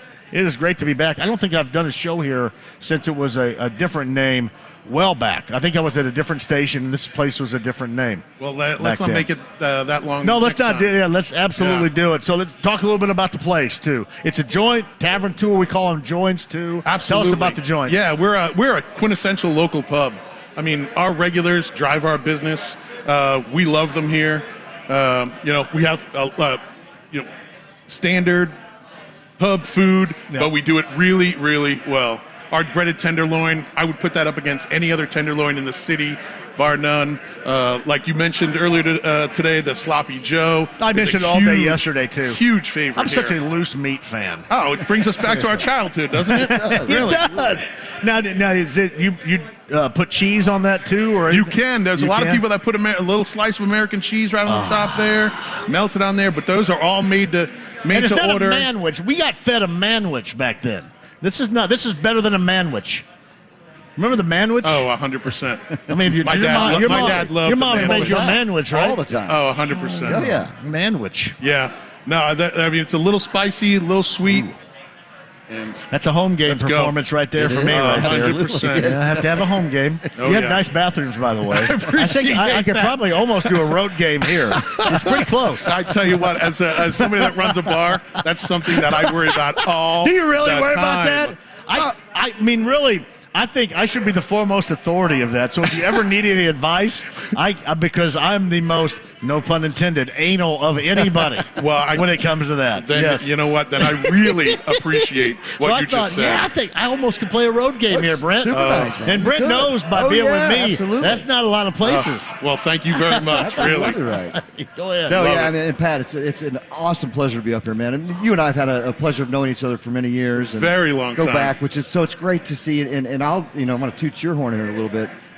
What you've done up here, man, has been outstanding. So this is great, and it's fun to be able to get the band back together a little bit up here. Yeah. And again, what you've done, hats off to you, man. Well, I appreciate that. And you know what? I can't take all the credit. Really, our best asset here is our staff. Yep. I mean, really, I have no turnover. People don't go anywhere. No, they love all of our regulars. We get along. We have a great time here. Playing the jukebox, watching our favorite sports teams, eating some good food, and drinking some Evan Williams Fire, buddy. Some Heaven Hill Distillery. I did want to bring this up, and this is Pat, who's the general manager. Ask for him up here at Eddy Sports Pub in Noblesville off of State Road 37. You mentioned, too, just the continuity that you have with your staff, and that across the board has been incredibly difficult. Going back 3 years to where we were to where we are now, that's been incredibly difficult. To say that says a lot. Well, you know, and I say this with all humility, but being just across the border in Noblesville, especially during the shutdown, our business almost flourished when others were lacking, say downtown or in the city of Fishers. So I know a lot of people that actually, I have friends that own bars downtown. I have friends that own bars in Fishers, and they suffered and we flourished.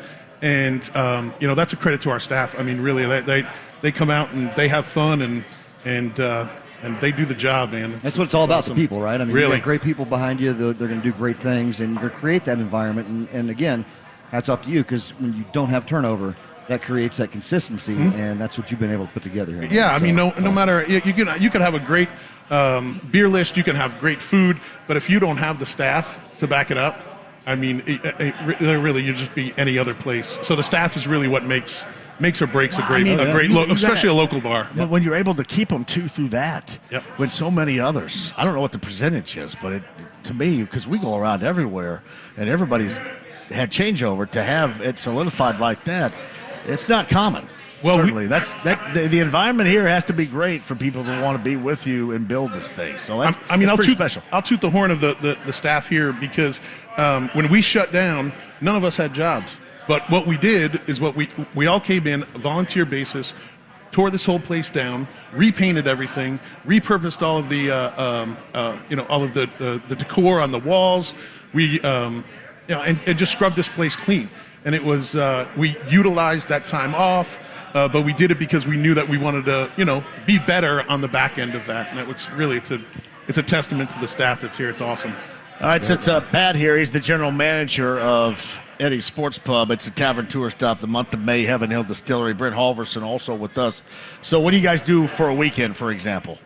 Well, we're a straight sports bar. So, I mean, I don't do any... I love your rules. Your 10 rules are awesome. I love them, The whole no politics and no religion is just... I mean, I would come here every day for that. Seriously. I use that every day. Every day. I just point at rule. And I don't even say what it is. I just go... Rule number 4. Don't zap my energy. I mean, I know that's really what I read in the 10 rules you have on that chalkboard over there. Don't zap anybody's energy, man. No. Keep everything up tempo. We want to have fun. Don't bring us down, man. I respect that a great deal. I appreciate that. Yeah, we have some, play some great songs on the jukebox, little sing-along. I know anytime I'm behind the bar, it's a me karaoke day, and it's awesome. I'm walking around here singing all day long. I love it. That's I outstanding. Love it. Pat and Lisa used to work together back in the day, many moons back. Yes. Downtown. Yeah. So, Nice. Now I don't know if you're allowed to say that was the old Jillian. Yeah, it doesn't even exist the anymore. old Lisa worked at the old Jillian. Oh, yes. Did she work? That had 3 floors. That had like a bowling alley and a dance club, and then like a sports bar. The dance club. Club. Was it a dance club? I know it was. It but was. I don't know Was it supposed to be? It was. I don't even know if it got utilized as a dance club too often. Was there everybody in? Nobody ever in there? I don't know. I wasn't up there, John. That wasn't that wasn't your genre. They had electricity. You're playing acoustically. A funny story, and Pat, I'm going to bring him on to talk a little bit about this. So Lisa's told me stories about she used to make a lot of money betting people playing Papa Shot. You remember? Really? That? I didn't know that. Yeah, all right. She's never beaten me. I'll tell you that. Get the challenge out there because that's one and thing. I hope she's listening right now. Oh, I do too. And believe me, we've gone back and forth. She beat me a couple times, but she told me stories about guys who come in there and this girl can't whatever. She'd take them upstairs. Oh, I never did. I knew she was a baller. She's a baller. Off of them and be like, perfect. Good for her. Good stuff, man. It's all about supplementing your income. Awesome. How long has this place been here total? Well, our owner has owned this since 2012. Right. Okay. So I came here a month after he bought the place because he and I worked together in Broad Ripple for almost 10 years. Sure. Awesome. Yeah. I back when I worked at WNDE, we did a lot of shows up here, right, in the former place. And I think once upon a time, I think it was before that bank right there was there. One night we went out here, and me and the dude were like, I had a new Callaway driver, and we took it out and started unleashing golf shots out that way. That's awesome. Wow. It goes way back. I don't know where it went, to be honest with you. But it was out there. It was out there somewhere. But, yeah. All right. So let's propose a toast for a tavern tour stop. Here's to y'all that came out here. Let's all lift. Here's to Pat Powers. Thank you for everything. Thank you, Pat. Thank you, gentlemen, for coming out here. Cheers, guys. Cheers, everybody. Cheers, guys. Thank you, Pat, for having us here. Let's do it. All right, I got to do this all. Smooth, John. Smooth. So smooth here. It's the smoothest Music Mac without a hat, which I love, by the way. Looking good. Music Mac without a hat's awesome. Yes. See, this is one of the things that I love about our live shows is that we have a family. Yeah. We have people that come out every single time. Absolutely. Like Jim McCann is a 6-day-a-week listener to this show, to our station, to the JMV Takeover in Southern California. And he came all the way from Southern California. Orange County, which is awesome. California is where Jim McCann lives right now. I mean, Ross and Alicia from Plainfield over there, we've done a Backyard Bourbon broadcast with them. Matt has a son named Colton. We just talked to Colton Herta. Jimmy is always out with us as well. I think that's Paul over there. Yeah, Paul yeah, Montgomery's there. Called me last week, I think, hanging out with Paul. D-Wig is here. Doug Wiggin is here as well. I mean, J-Law, Litzy, they're on the way. I mean, there's all kinds of stuff. This is what I love about this because we all have these long-term friendships. This is what makes this, Pat, so great. Yeah. It does. Oh, absolutely. All right, that's why we appreciate you guys coming up here, really. Thank you, man. Yeah, let's do it again real soon, Good hopefully. Good luck to your Giants this year, too. Oh, I can't wait. I am optimistic, I tell you what. All right, Eddy Sports Pub, that is Pat, the general manager. Ask for him by name. Thanks, John. Thanks, buddy. Yeah, Pat Powers right there. Quick break, and we'll come back. Top of the hour.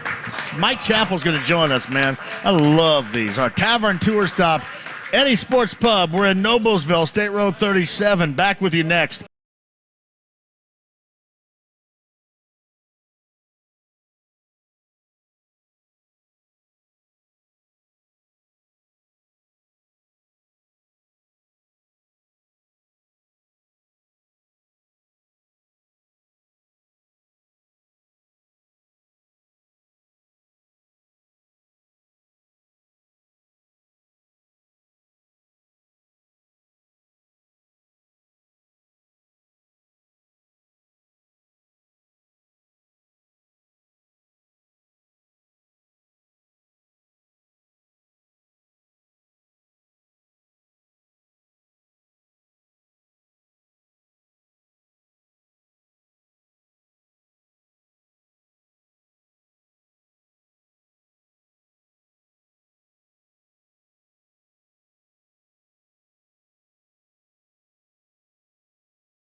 Everybody give a shout out to Graham. Graham is the first time running the board on his own. Now, James, our producer, the normal producer, is helping him out back there. But Graham is doing a fantastic job.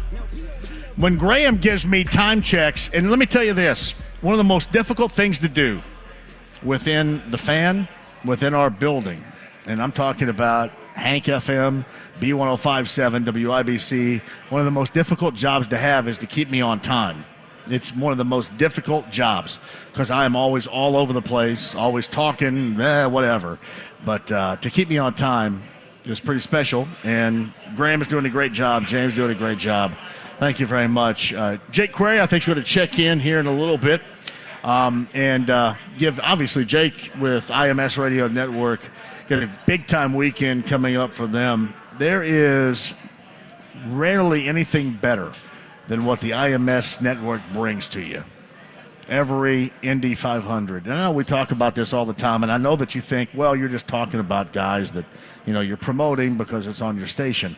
Not only am I talking about it because they're guys that I'm promoting that are on my station, but it's because they are as good as it gets at doing that job. Every single Indy 500. The 107th is coming up on Sunday. And I'll probably miss somebody here, and it's my apologies. But from Jake, who is a close friend of mine, Nick Yeoman, Mark Janes, the track dude Michael Young, who was on yesterday, our friend Chris Denary in Turn 4, Ryan Marine, Rob Blackman, obviously a friend of the show and a voice of the Boilermakers. And if I'm missing anybody, I apologize. But it is such a well-oiled machine. And coming from a place to where this is the job that I do, you have a great deal of respect for those that do it. Like, this is not, I'm not suggesting I do this at a high level of all. I mean, not at all. I mean, I knock around, whatever. But these guys do it every single time at a high level. And I have such a respect for that. And on Sunday, once again, that bar is going to be placed even higher. And they will reach it and surpass it because that is how good the IMS radio network is year after year. And here's hoping that you're tuned in coming up on Sunday, the 107th running of the Indianapolis 500. And Brent Holverson rejoins us right now. There is nothing better than listening to that. And again, I live in the world of radio. Don't get me wrong. Nothing better than listening to that broadcast on the radio. Oh, you're absolutely right. And for so long, we were blacked out, right? So that's how I grew up listening, right? And it's been amazing. And you're right. I still this day prefer listening to it on the radio. Yeah, me too.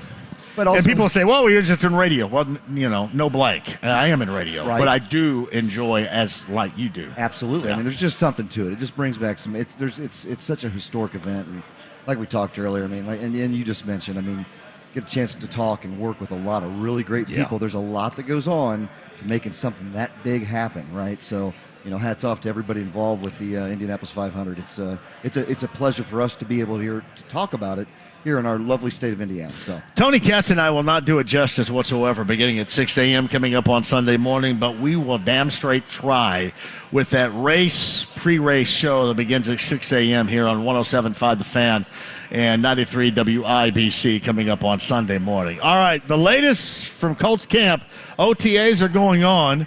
What the rookie fourth overall selection looked like while Michael Pittman Jr. was not there. We'll get to some of the storylines of the OTAs so far. Mike Chappell of CBS 4 and Fox 59 is going to join us coming up on the other side. Tavern Tour Stop, month of May. It is Eddy's Sports Pub. We're in Noblesville off of State Road 37. This is 93.5 and 107.5 The Fan.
under the tutelage, the guidance of James, the producer, back in the studio. Yeah, tomorrow's a big day for us. Tomorrow, I mentioned all these carb days of the past. Last year, Alan, the owner of Schnitzelbank in Jasper. So the Schnitzelbank, as I've mentioned before, is one of my favorite all-time restaurants. I love the Schnitzelbank. And Alan brought up like 2 tubs full of noodles and beef, or beef and noodles or whatever, from the Schnitzelbank. And it was funny because nobody was there really to eat it, so I had to take it all home. I think I ate it through. I know I gave it away to friends and neighbors. I think I ate it through July of last year. But it's awesome, and Pagoda Plaza is going to be great tomorrow, and you can stop by again. Our shows will be live beginning at 7 a.m. 7 a.m. until 10 with Jake and Kevin. And then Scott Agnes and Brendan King from 10 until 12.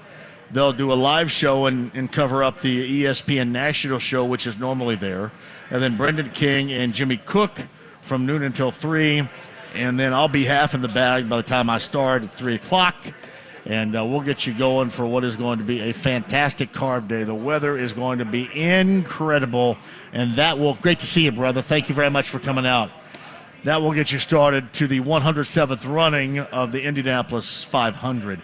Colton Herta a little bit earlier. We also had a conversation with Ed Carpenter, the podcast, 1075thefan.com. The most interesting aspect of Colton Herta was the fact that he clearly wants to run a cup car at some point and wants to be in the Daytona 500 at some point. That podcast, 1075thefan.com. Ed Carpenter is always great. And, of course, coming up tomorrow, a lot more for you from those that are going to be out in Pagoda Plaza at Carb Day. But OTAs are going on right now for the Colts. Andy Moore Automotive Group Hotline, CBS 4 and Fox 59. It is Mike Chappell. And, Mike, I kind of framed this up at the beginning of the show. Normally we would say, all right, well, OTAs, whatever. But there is such a high level of interest in watching every pass, watching every decision that is on video, that is tweeted or via social media from the 4th overall selection at quarterback, the 21-year-old rookie in this case. There is such, to me, a level of anticipation that we haven't seen, because last year and the year before last, I think everybody had to be sold, right? I think everybody had to be sold on Matt Ryan especially, but also Carson Wentz. It seems now everybody that's a Colts fan, maybe not all, but most are pretty satisfied with the direction, and they just want to see the evolution and the maturity of this quarterback, which makes this one of the more entertaining OTAs we've seen in a while. Well, everyone's excited because there is direction.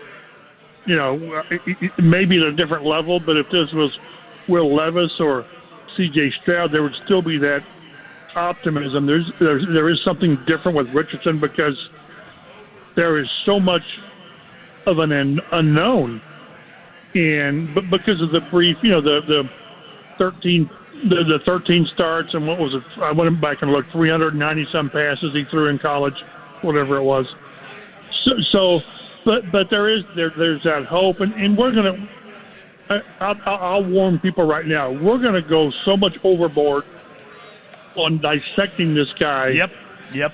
From day to day. Now during OTAs, we get 1 day a week, and it's about an hour and 20 minutes and all that, and then for the veteran mini camp, which is just an extension of OTAs, we're going to be breaking this kid down, ooh and on over the great throws, the times he gets outside and runs, and then when he throws an interception, which he will. But again, it's just that he gives this team hope and direction, and until now they didn't have it. Again, I think it will be the same at some point if it's another quarterback, a high draft pick. But it's just going to be fun watching this kid grow. It's funny because, like you mentioned, we were talking to Mo Ali Cox today, and he said, man, 20 years old. He said he just turned 21. He said, when I was 28, I still had 3 years of college to go. So it is different. But, Colts fans should brace themselves for evaluation overload because that's what we're going to do until this thing settles itself in September on who the starter is. It's Mike Chappell of CBS 4 and Fox 59. He joins us. So how you're watching it and those around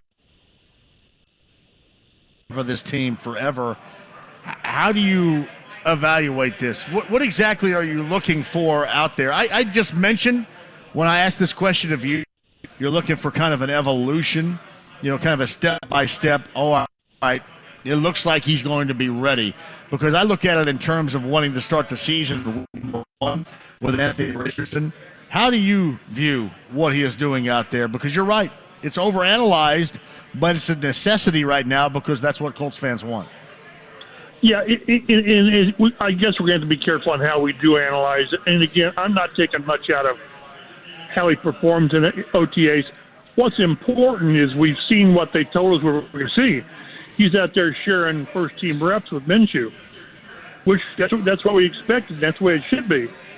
And I would like to think maybe that doesn't change much in OTAs. Maybe it does near the end, maybe in minicamp. He's taken more.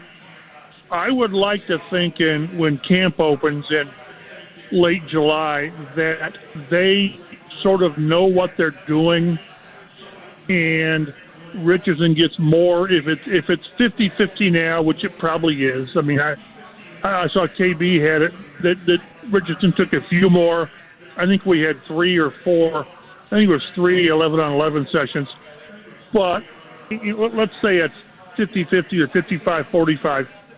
I would like to think in camp in July, if Richardson has made the progress that they anticipate, that it's, I don't know, 70-30.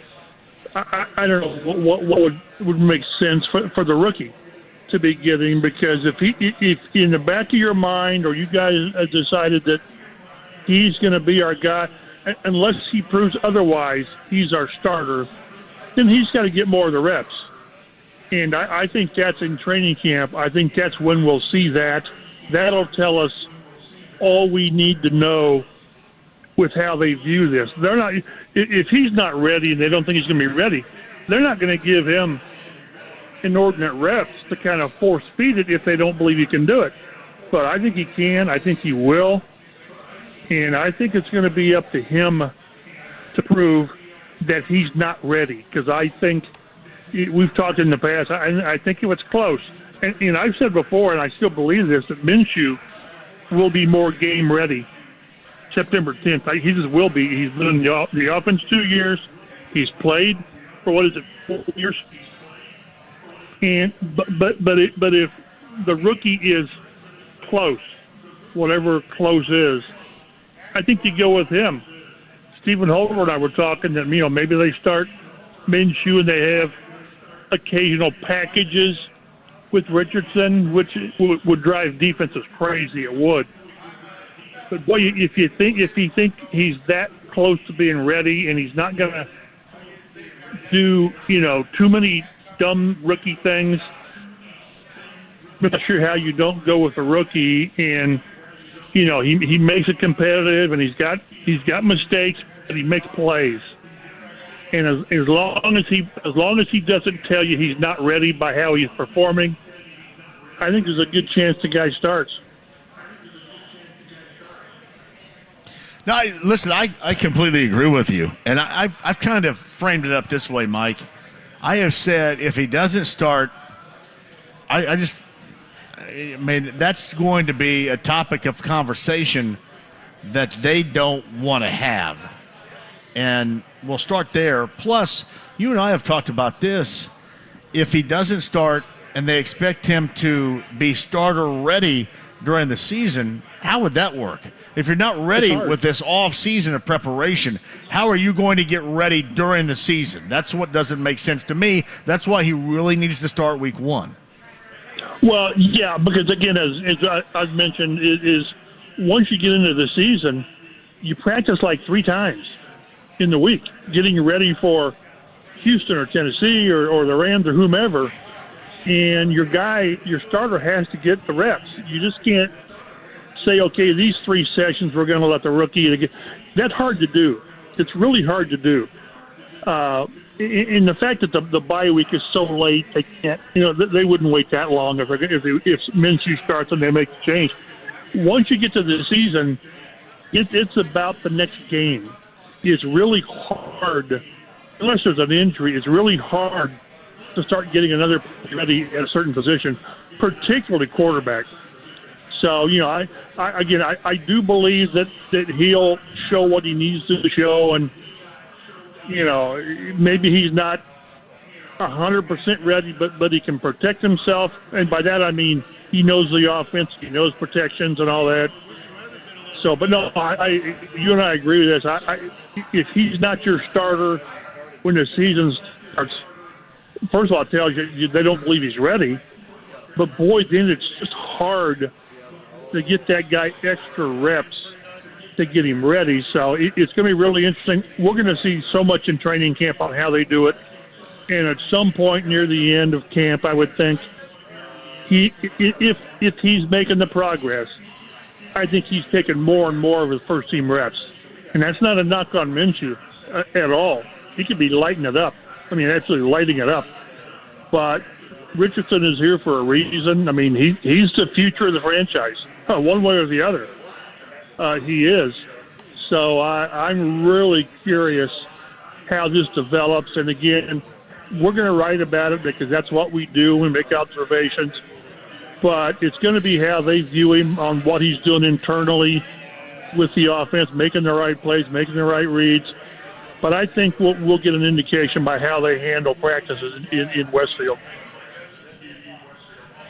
To Mike Chappell of CBS 4 and Fox 59 on the Andy Moore Automotive Group hotline. So Michael Pittman Jr., he wasn't there today because of a birth of a child. We know that. Any other people missing from OTA this afternoon? Yeah, I guess would be an unscheduled missing piece. Well, it's hard to say unscheduled because if there's anybody dealing with much of anything in OTAs, they don't practice. They just don't. And we got some updates on Braden Smith has a thing in his leg. Well, what the hell does that mean? but we got, What was that? Was it a thing in his leg? A thing in his leg. I think it was. Yeah, So, but we got. I tell you, we got more from Shane Steichen today on guys dealing with things, which is it's good to get something about why a guy's not practicing. I was a little disappointed. I guess I had high expectations, and I shouldn't have. That Shaq would practice, not practice, but have a helmet and do something. But he's not. I'm not sure we'll see him during OTAs. I don't know. I guess I'd like to see something just so we're not going into June and July not knowing, and then we're waiting until training.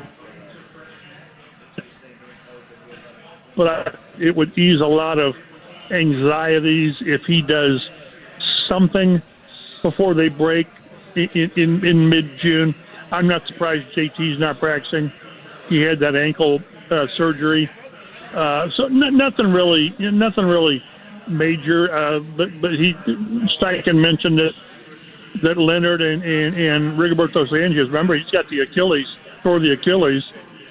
That they're progressing well, but there's no timetable. So we'll see. I don't get too bent out of shape on OTAs who's not participating, unless the guy didn't have surgery and he's not out there. But again, if they've got a sore hamstring, if they've got whatever, I'm not surprised. And one thing to keep in mind is we're out there one day a week. So maybe somebody wasn't out there today, but he practiced the first 2 days of the week. So you just don't know. It is voluntary. So but really good to see such strong participation. And again, anybody that's got any kind of owie at all, they're not going to practice. So Mike Chappell at CBS 4 and Fox 59, Andy Moore Automotive Group hotline. Of course, he's talking about OTAs with us right now. Tavern Tour Stop month of May is at Eddy's Sports Pub at Noblesville off of State Road 37. We'd love to see you up here. I brought up this question a little bit earlier, and you and I kind of made note of this last week. regarding extensions that are going to be handed out. Let's just say, hypothetically here, you had to choose, or you thought that the team had to choose between Jonathan Taylor and Michael Pittman Jr. Is it just absolutely drop dead honesty here? They go with Jonathan Taylor, or would you be skeptical about that? Where do you think they would go if they had to choose between one or the other? If I had to bet my money, which I learned, I got Robin Miller broke me that a long time ago by me losing all the time.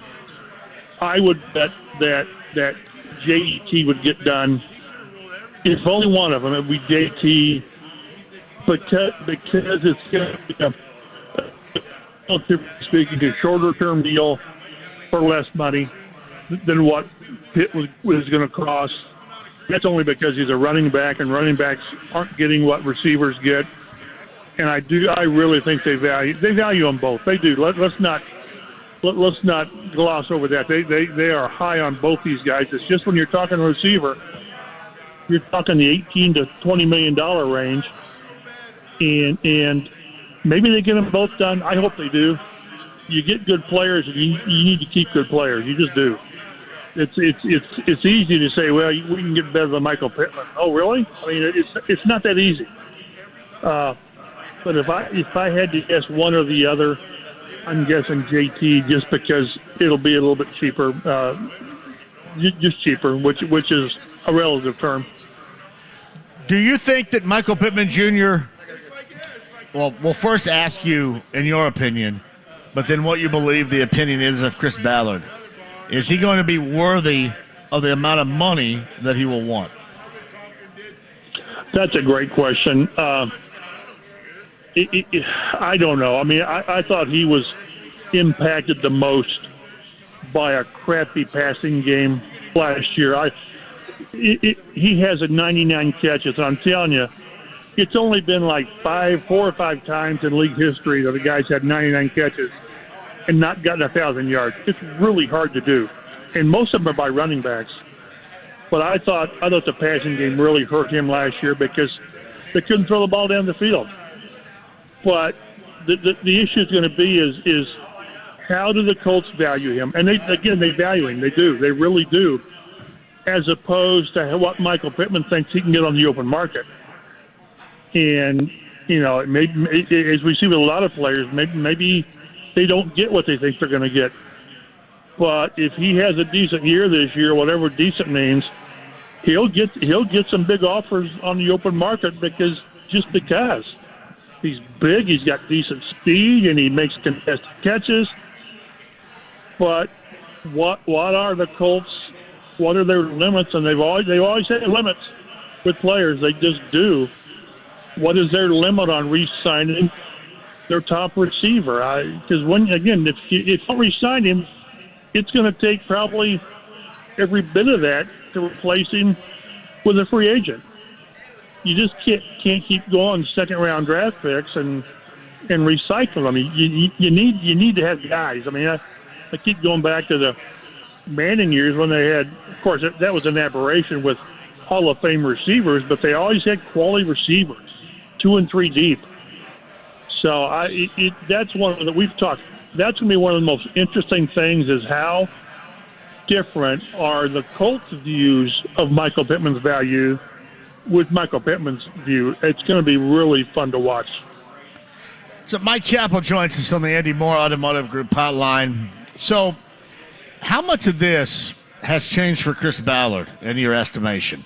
His view on, and I know that if he were to hear this right now or the Colts were to hear this right now, they would all laugh. They'd say, you don't know what you're talking about.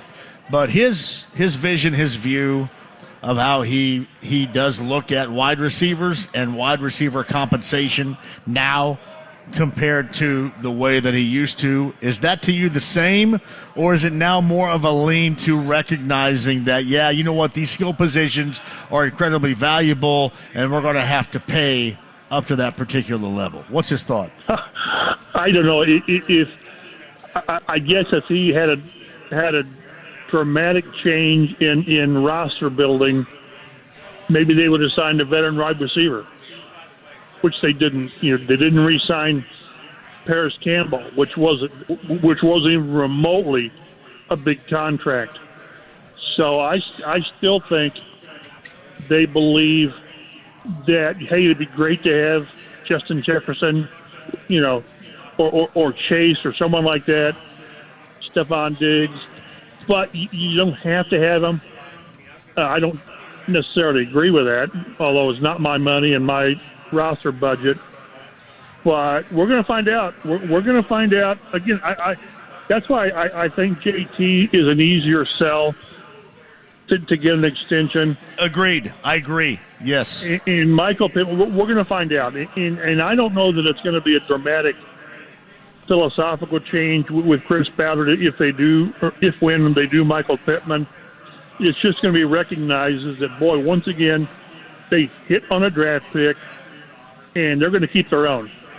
You always overpay for top talent. I would rather overpay for my own than somebody else's. I just would.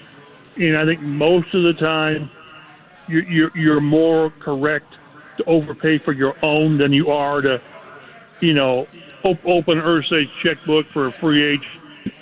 I don't know that they can continue to do this with second-round draft picks, although they've been. I think of it this way. I was just kind of curious if you think that his philosophy has changed over the years. Because, again, they would dismiss that. And I don't think it has either. No, I don't. It's not that he's stubborn. It's just that he believes in how you build a roster. I think if the situation had presented itself earlier, he would have gone after a quarterback.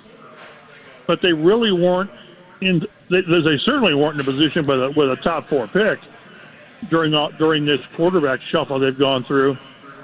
But no, I think at his core, I thought he told us once before the draft or whatever that on his headstone it's going to be offensive line, defensive line. I just believe that, and good for him. At least if you're going to go down or whatever, go down with your core beliefs intact. So no, I don't know that he's changed, and I don't know if they pay Michael Pittman, if that means he's changed. It'll just be that they've re-signed their own, the Shaq Leonard and Braden Smith and Naheem Hines and all these guys. So to me, that's what it would show more than he's changed his roster building approach. So my Chappell vest. Final thing, and I've tried not to make a big deal out of this. Somebody asked me on Saturday about it. I responded to it, and others responded to me. And then you have seen Jim Irsay with his tweets here recently. He kind of knew that he should have put Peyton Manning in his top 5 over the weekend with the passing of Jim Brown. Right. And do you agree with that? He kind of realized his mistake right there and then tried to cover that up. Because every single time, Mike, I'm sorry, I don't care if he's going with, well, this is just what I truly believe. Doesn't matter. You always, if you're Jim Irsay, put Peyton Manning in your top 5 all time, don't you? Well, especially when you don't put him in because you put Tom Brady in. How about put John Elway in? Yeah. John Elway said, I don't even play for you guys. You guys suck. It's funny. So, I had this discussion with Rick Venturi today, and he believes Elway is top 5. Now, he and I disagree, but this is the defensive coordinator that said, hey, I used to deal with this guy, all the time. And he was a pain in the ass. Not Venturi, but John Elway. Yeah. So I disagree with that. And Irsay left off Lawrence Taylor and Jerry Rice, for crying out loud. But when it came to the Manning Brady thing, I just don't agree that if I'm an owner and I've got a guy that's right there, I take my guy and say, yeah, he's my guy. Yep. And we can have the Brady Manning argument forever. And you're not right and you're not wrong. If it's that close, you go with your guy. But, boy, he had like 2 or 3 follow-up tweets to kind of do the Michael Jackson moonwalk to backtrack. So, but it's anytime you get a top 5 list, all times, you're going to get, if you get 50 NFL guys to do their list, you'd probably have 50 different lists. Jim Brown, of course, but then Reggie White and LT and Joe Montana and Johnny Unitas. I mean, they played football back in the day. So, but yeah, I was a little surprised he did that. But that's Jimmy. He does that, and then he kind of reconsidered and changed it. Hey, Mike, really quick here. Do you think that has anything to do with Manning and his homestead now in Denver, and then being at the Denver game during the postseason and wearing orange ties wherever he is? You think there's any level of animosity there between owner and former quarterback? I don't. I hope not. I hope not. I know how Jimmy believes his how he endorses Manning, and he really he didn't like him. There's a love level there, an appreciation level. So no, I don't think so. Now, trust me, Peyton Manning noticed. I mean, Peyton. He noticed that, and he just put a little check mark by. Okay, he did. Hard, yeah, huh? He's got a whole book of check marks at this point. No, some people never forget. Peyton never forgets. So I don't think so. I mean, Jimmy considers Peyton near and dear. So I don't. I would say no. I certainly hope not. So Mike Chappell at CBS 4 and Fox 59. Appreciate you today, man. Thanks for the breakdown of OTAs, and we'll have more. Will you be at a carb day tomorrow? I'm going to be at carb day tomorrow. You going to be out there? No, but Brian Adams, I think what I'm going to do is put my CD in and just drive around the track, drive around Speedway with my window down and it cranked up because I'm a big Brian Adams fan. But, yeah, I can't be out there. It's just too much. No, you got to go, man. Come with me. Come out there, man. I'll give you yeah, come out there and hang with me. Yeah, that's fine. You got a golf cart? I'm having tip troubles again. I can finally. I got a service. I have a service sticker. And I can drive anywhere out there right now. Yeah, I guess that's gold. Have a great time. And I'll be singing some Brian Adams in my car. I love the fact that you enjoy Brian Adams, because so do I. Great stuff, and looking forward to listening to it. So have a great time. Thanks, Mike. I appreciate it. Later. So Mike Chappell of CBS 4 and Fox 59. A lot of good stuff right there regarding Colts, OTAs, and more. We're at Eddy's Sports Pub. We're in Noblesville, State Road 37. This is a tavern tour stop for the month of May. We'll announce for the first time where we're going in June. And I promise you this, you are going to love it. Absolutely love it. Quick break. We'll come back. Brent Holverson rejoins 93.5, 107.5 The Fan. Has anyone seen Roger? Where's Roger? It's time to open the jewelry store. Where is everyone?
Do we want to talk real quick about the next Tavern Tour stop? If you tell me when you're ready to talk about that next Tavern Tour stop, and Let's go ahead and get it out there, John. If we got a second here. So in June, we will be doing our Tavern Tour stop. It's going to be on Thursday, June 29th. I like it. At Iria's. No way. Downtown. And one of the, if you like Italian, great. man, it's some of the best Italian. That's history right there. Talk about tried and true. That place has been around a while. Yeah. So Matty Iria and the gang down there, we're looking forward to getting down there. That's going to be a fun Is Dom going to be hanging out with us? Dom's been there for 30 years. I love Dom. Dom's great. He's great. So he'll be hopefully serving us a couple cocktails. And, Iria's June Tavern Stop. I talk about this all the time. The late, great former coach Rick Majerus, when I was at WNDE back in the day, he was our college basketball analyst. He'd come on every week. And this was right around when Blake was born, so this would be around 06. He sent us a ton of clothes, ton of baby clothes. And he invited me to go to dinner with him at Iria's once. I have never seen anything like that in my life. Wow. My man was leaned back in like a recliner, double fisting everything. He was going pasta primavera, meatballs, pizza, lasagna. I mean, it was incredible. And the stories that he told, well, that was also incredible. And that's been a staple for everybody. Yeah. I mean, everybody. A who's who of people in Iria's. That's an awesome choice. Yeah, it's cool. But again, like we say, that's a spot that's tried and true. It's been there a while. They've got a great, the food's outstanding, right? Yeah. But they got guys like Dom. Yeah. Dom's been there forever. He's going to take care of it with some great cocktails. And we might get a Randy Strand sighting out there. Oh, the Randy Strand. We got to have that. And it's funny you mentioned that about Rick Majerus. When I first went there with Randy's a big fan of Iria's. He'll go there and he'll order up 6 pizzas for appetizers for everybody. Oh, I know. And then we'll start talking about dinner. And I'm like, holy cow, they ate a whole pizza here, But their food is outstanding. Looking forward to that, John. And again, they've got some great cocktails. We'll be doing some sampling down there and be downtown. So it's kind of like a home game for you. I love it down there. I can definitely do that. Here's another thing I love about Iria's is the old school look. And a lot of you will recognize this. When we think of joints and taverns, oftentimes some of the glass is that clouded block glass. The block glass, yes. Right, that you see in a lot of old homes in their basements. That's what they have at Iria's, and that goes to show you just how legendary it is. I love places that has that block glass built in. I do too. It just sets the scene, right? It does, It really makes it that vintage, homey feel. And again, looking forward to that. It's going to be a fun one. We've got some good stuff coming up down the road too, John. That's awesome. Well, this has been really good too. No doubt about that. Absolutely. So, absolutely. We got a shout out for you for selecting this. I know a lot of people. We got a lot of our normal listeners that are here, a lot of new people that are here, but this has been an outstanding experience. And this is a sports bar. Oh, yeah. When you're thinking about a sports bar in general, this is the place. This is the place. And again, when you talk sports bars, again, that's stuff we love to talk about and watch. There's all kinds of TVs here for the viewing, but then you couple it with great food, great staff, and just an all-around great experience, right? So that's what this is all about. It's fun to be able to come out and showcase some of these spots that we're at. It is, and that's what this is all about. For those of you out there that don't know, what has it been, 2 years now? Second year of the Tavern Tour, yeah. Brent Holverson came up with the Tavern Tour stop, and basically that is to highlight, because we go to a lot of places, especially during football, a lot of places everybody knows, and I'm not suggesting nobody knows this place either, because they clearly do, but it's the taverns, the old school taverns that we look at. Like a year ago at this time, we were at Whistle Stop downtown. That's right, absolutely. It's the first time we've been there. That was awesome. And then a month later, we go over to the Winter Circle. Yep. Right over on Washington Street. Sam Silver's Circle. No, Sam Silver Circle we went to in March. And I think remember this. The Washington Street was that the Winners? Is it the Winners? What was that over there? Checkered Flag. Checkered Flag. Yes. Checkered Flag on Washington Street, which is also incredibly old school, and that's exactly what we kind of look for. The criteria is to bring everybody the recognition of the old school tavern. And that's what we've done. Absolutely right. And, speaking of the checkered flag, yeah, if you're anywhere near the track this weekend, that place is going to be hopping. To get over there and get there early. 465 in Washington Street, right over there. It. I mean, the sign is absolutely as recognizable as any sign here. Oh, it is. That thing has been there forever. That is old school vintage right there. And again, their food is phenomenal, right? Like some of these places, it's just normal bar food. No, there is way different. They have some really, really good food, just like they do here, just like a lot of our stops have. Yeah. And again, we started this all off in January of 2022 at Working Man's Friend, another close to the track spot. If you're around and you're in town and listen to this right now, get by there for one of their outstanding best burger in Indiana, I would quote, right? Yep. I mean, that's kind of what we we had a lot of fun that with. That was the first one that got us off to a fantastic start. And I was actually there last Friday. Were you really? I didn't eat. I just had a beer. Whoa. But I was there with J Law. I was there with Jim McCann and with BT Dew. That's awesome. So yeah, you didn't eat though. How do you not eat a burger there? I know. I got there a little bit late than everybody else. I saw Becky. Becky was happy. I know that Colton Herta, who was on the show a little bit earlier, Colton Herta, and his team was in there yesterday. Is that right? Yeah. That's cool. So close to the track. I mean, great style. I mean, there's a lot of great spots. I mean, that's the thing. We can't uncover them all, but we're going to get around to them. So we're going to keep this thing going. Yep. And we'll every month we're going to have a new spot to announce. So I wanted to give some love to, and this is a classic tavern from my home county. Near me, it's in Bloomfield, Indiana. It's called Aggie's Funhouse. Ooh. It's on the square in Bloomfield. And I wanted to highlight this because yesterday it caught on fire. Oh, wow. And what I had heard as of going on the air today, it has been a total loss. Oh. And it is a family that has been friends of mine close to me forever. My friend growing up, Rusty Hash, has been running it for a while. I had actually, in 2019, my mom had fallen and broken her ankle, and I had to stay down where I grew up at my mom's house for the better part of 4 months until she got literally back on her feet. And a couple of times I had to do shows. I could just plug in down there and do it down at Aggie's Funhouse. And Aggie's Funhouse in Bloomfield, Indiana caught on fire.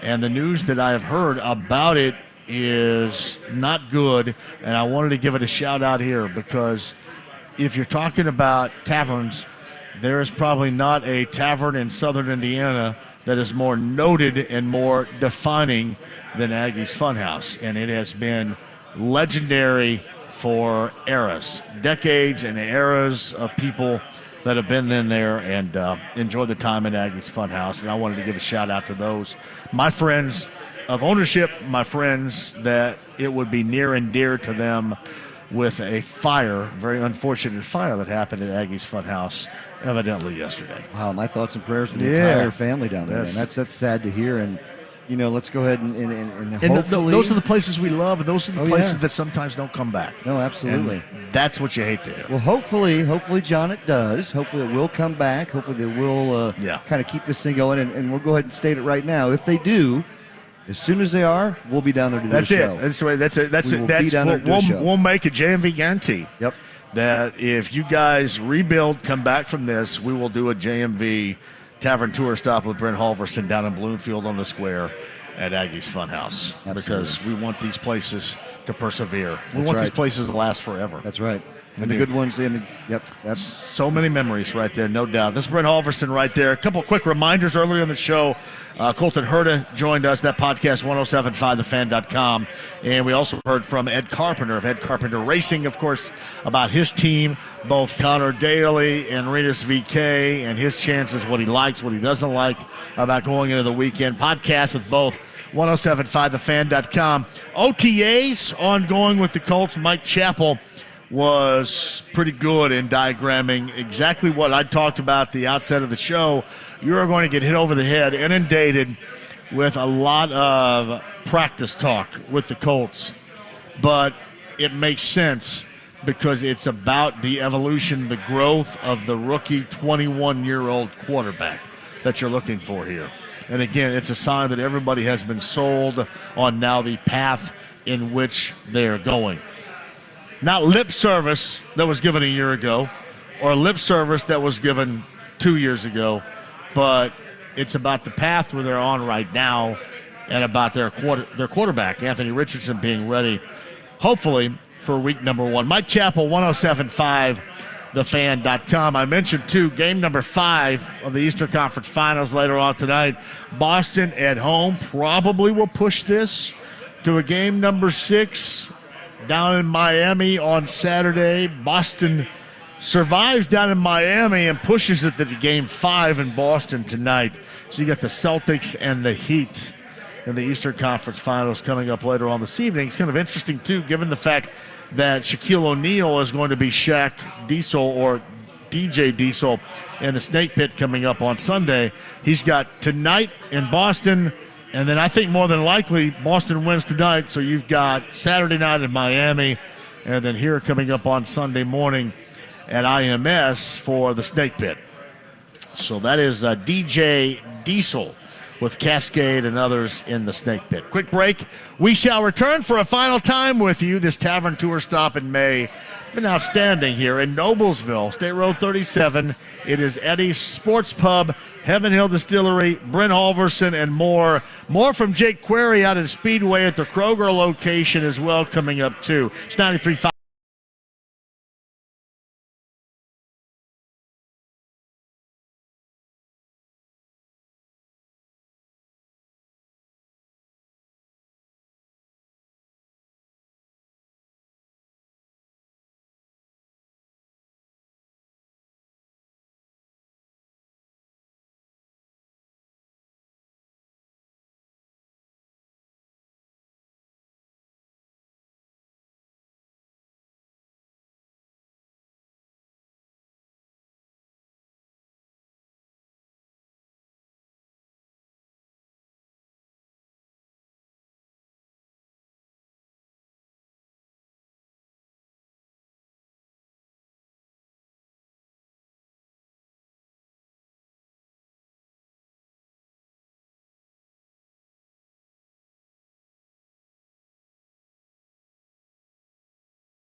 you can't close the deal after this show, then you are a non-deal closer.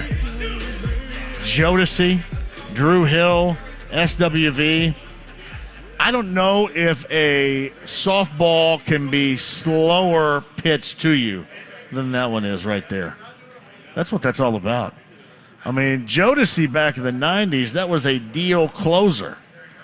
If you couldn't close with Jodeci, you couldn't close whatsoever. Jodeci, Drew Hill, and SWV. Number 9 at 239-1070 is going to go to that block party.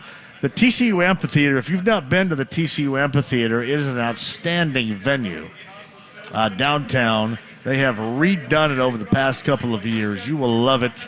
That show is coming up in August. Number 9 at 239-1070 is going to go on us. Jodeci, Drew Hill, and SWV should be an absolute outstanding time for you, just like this has been. And there is no doubt it has been. All right, again, make your schedule tomorrow for this show out in Pagoda Plaza. A lot of conversation going, hang out. You know what normally happens.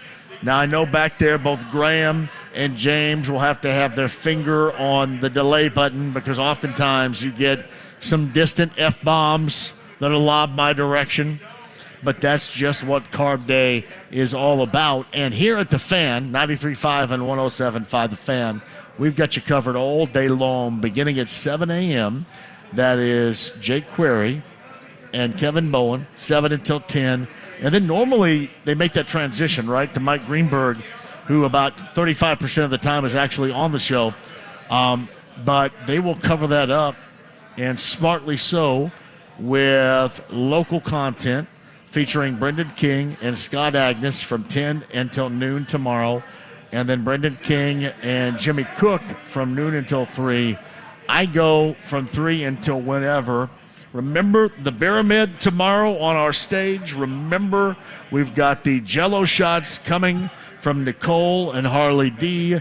The Snake Pit Juice from Brian Calvert comes your way tomorrow as well. And what is going to be an incredible afternoon. There is no doubt, unlike a time we have seen, we are on a weather pattern that is absolutely unbelievable. It is fantastic outside right now. It's going to be great tomorrow, great on Saturday, incredible on Sunday. And then once we get into next week, it's going to warm up a great deal. But this is the time. If you've not been to Carb Day before, if you decided not to go because, the crowd or whatever, make it a point to go to Carb Day tomorrow, IMS.com, and to be a part of our show, my show that starts at 3 o'clock in Pagoda Plaza coming up tomorrow. Thank you very much, J-Law. That is a shout of approval right there from J-Law. Thank you very much. Hey, a shout out, too, to Pat, Brent Holverson, and our Tavern Tour Stop here at Eddy Sports Pub, Brent. Outstanding. Well done. Great spot to be at. It's been fun, John. And, all good things come to an end, right? So we're going to wrap this one up. But we'll be at Iria's next month, June, the last Thursday in June. We'll be down there. Iria's. Cannot wait. Pasta Primavera, everybody. That's right. Our friend Dom. Yep. Yeah. Dom's great, man. Yep. Been good. So you're going to be at Carb Day tomorrow. I am at Carb Day tomorrow. You get the race on Sunday? A race on Sunday. Okay. Takuma Sato's my pick. We haven't got your pick yet. I know you kind of go by the odds. You gave us what your thoughts might be on the nice bets a little bit earlier as our betting analyst. Who you got coming up on Sunday? I'm sticking with Scott Dixon to win it, man. I am. He's 7-1 odds right now, so I like that price tag on it. But my two kind of longer shots, I like to pick a couple different ones. Will Powers, I think he was sitting at 16-17-1. And then also, I'm going to look at Tony Kanaan at 19-1 odds. This being kind of his last hurrah. Man, last hurrah. That would be, I think if anybody were to win that, and maybe because we're talking about, locally grown Ed Carpenter and Connor Daly, it would be a little bit more. But if anybody were to win that and get that reaction, that applause, Tony Kanaan might be at the top of that. It's storybook, it would be. So, he's been there, he's done that. And like I say, I think this is kind of the swan song for him. You never know. You got a little extra buzz to go out on top. So you got the odds in front of you right here. What's Takuma Sato's? He is. Where are we? Wait a minute. You're not digging deep on that, are you? I don't see it listed right here, John. So Third row. 11 to 1. Takuma Sato. 11 to 1. Yep. So he's up there. Takuma Sato wins his third Indy 500, I believe, coming up on Sunday. Brother, thank you very much. Pleasure, my man. Always a Brent pleasure. Holverson, Heaven Hill Distillery, everybody. Yeah. Tavern Tour Cheers. Stop. Thank Give you, him a guys. round of applause. It's great to see you all here. Thank you to Pat very much for being just a cordial, incredibly cordial host as the general manager. Ask for Pat when you come to Eddy Sports Pub. Great to see Doug. Great to see my man G. Harris right here in the house as well. Everybody that stopped, thank you very much. Devin, great engineering job. Both Graham and James back in the studio, incredible. Jake Query out at the Kroger and Speedway, well done as well. We got more to come. Carb Day tomorrow begins at 7 a.m. on The Fan. Don't miss it. Start pre-gaming your 500 starting Saturday at 10 a.m. The greatest races of all time. The greatest drivers of all time. A.J. Foyt at Indianapolis. And all in 60 minutes. Get on with an inside move. Got the lead. Listen to 500 in 60. Rick Mears, head court number 4. Every hour until race coverage begins Sunday morning at 6 a.m. on 93.5 and 107.5 The Fan. Mom, Dad, Sis? Here we go again. Why are you in a suit? Picture, if you will, a world with the best network imaginable. I'm talking about the Xfinity 10G network. Go on. Mom, remember how your reality shows wouldn't load with all of us online?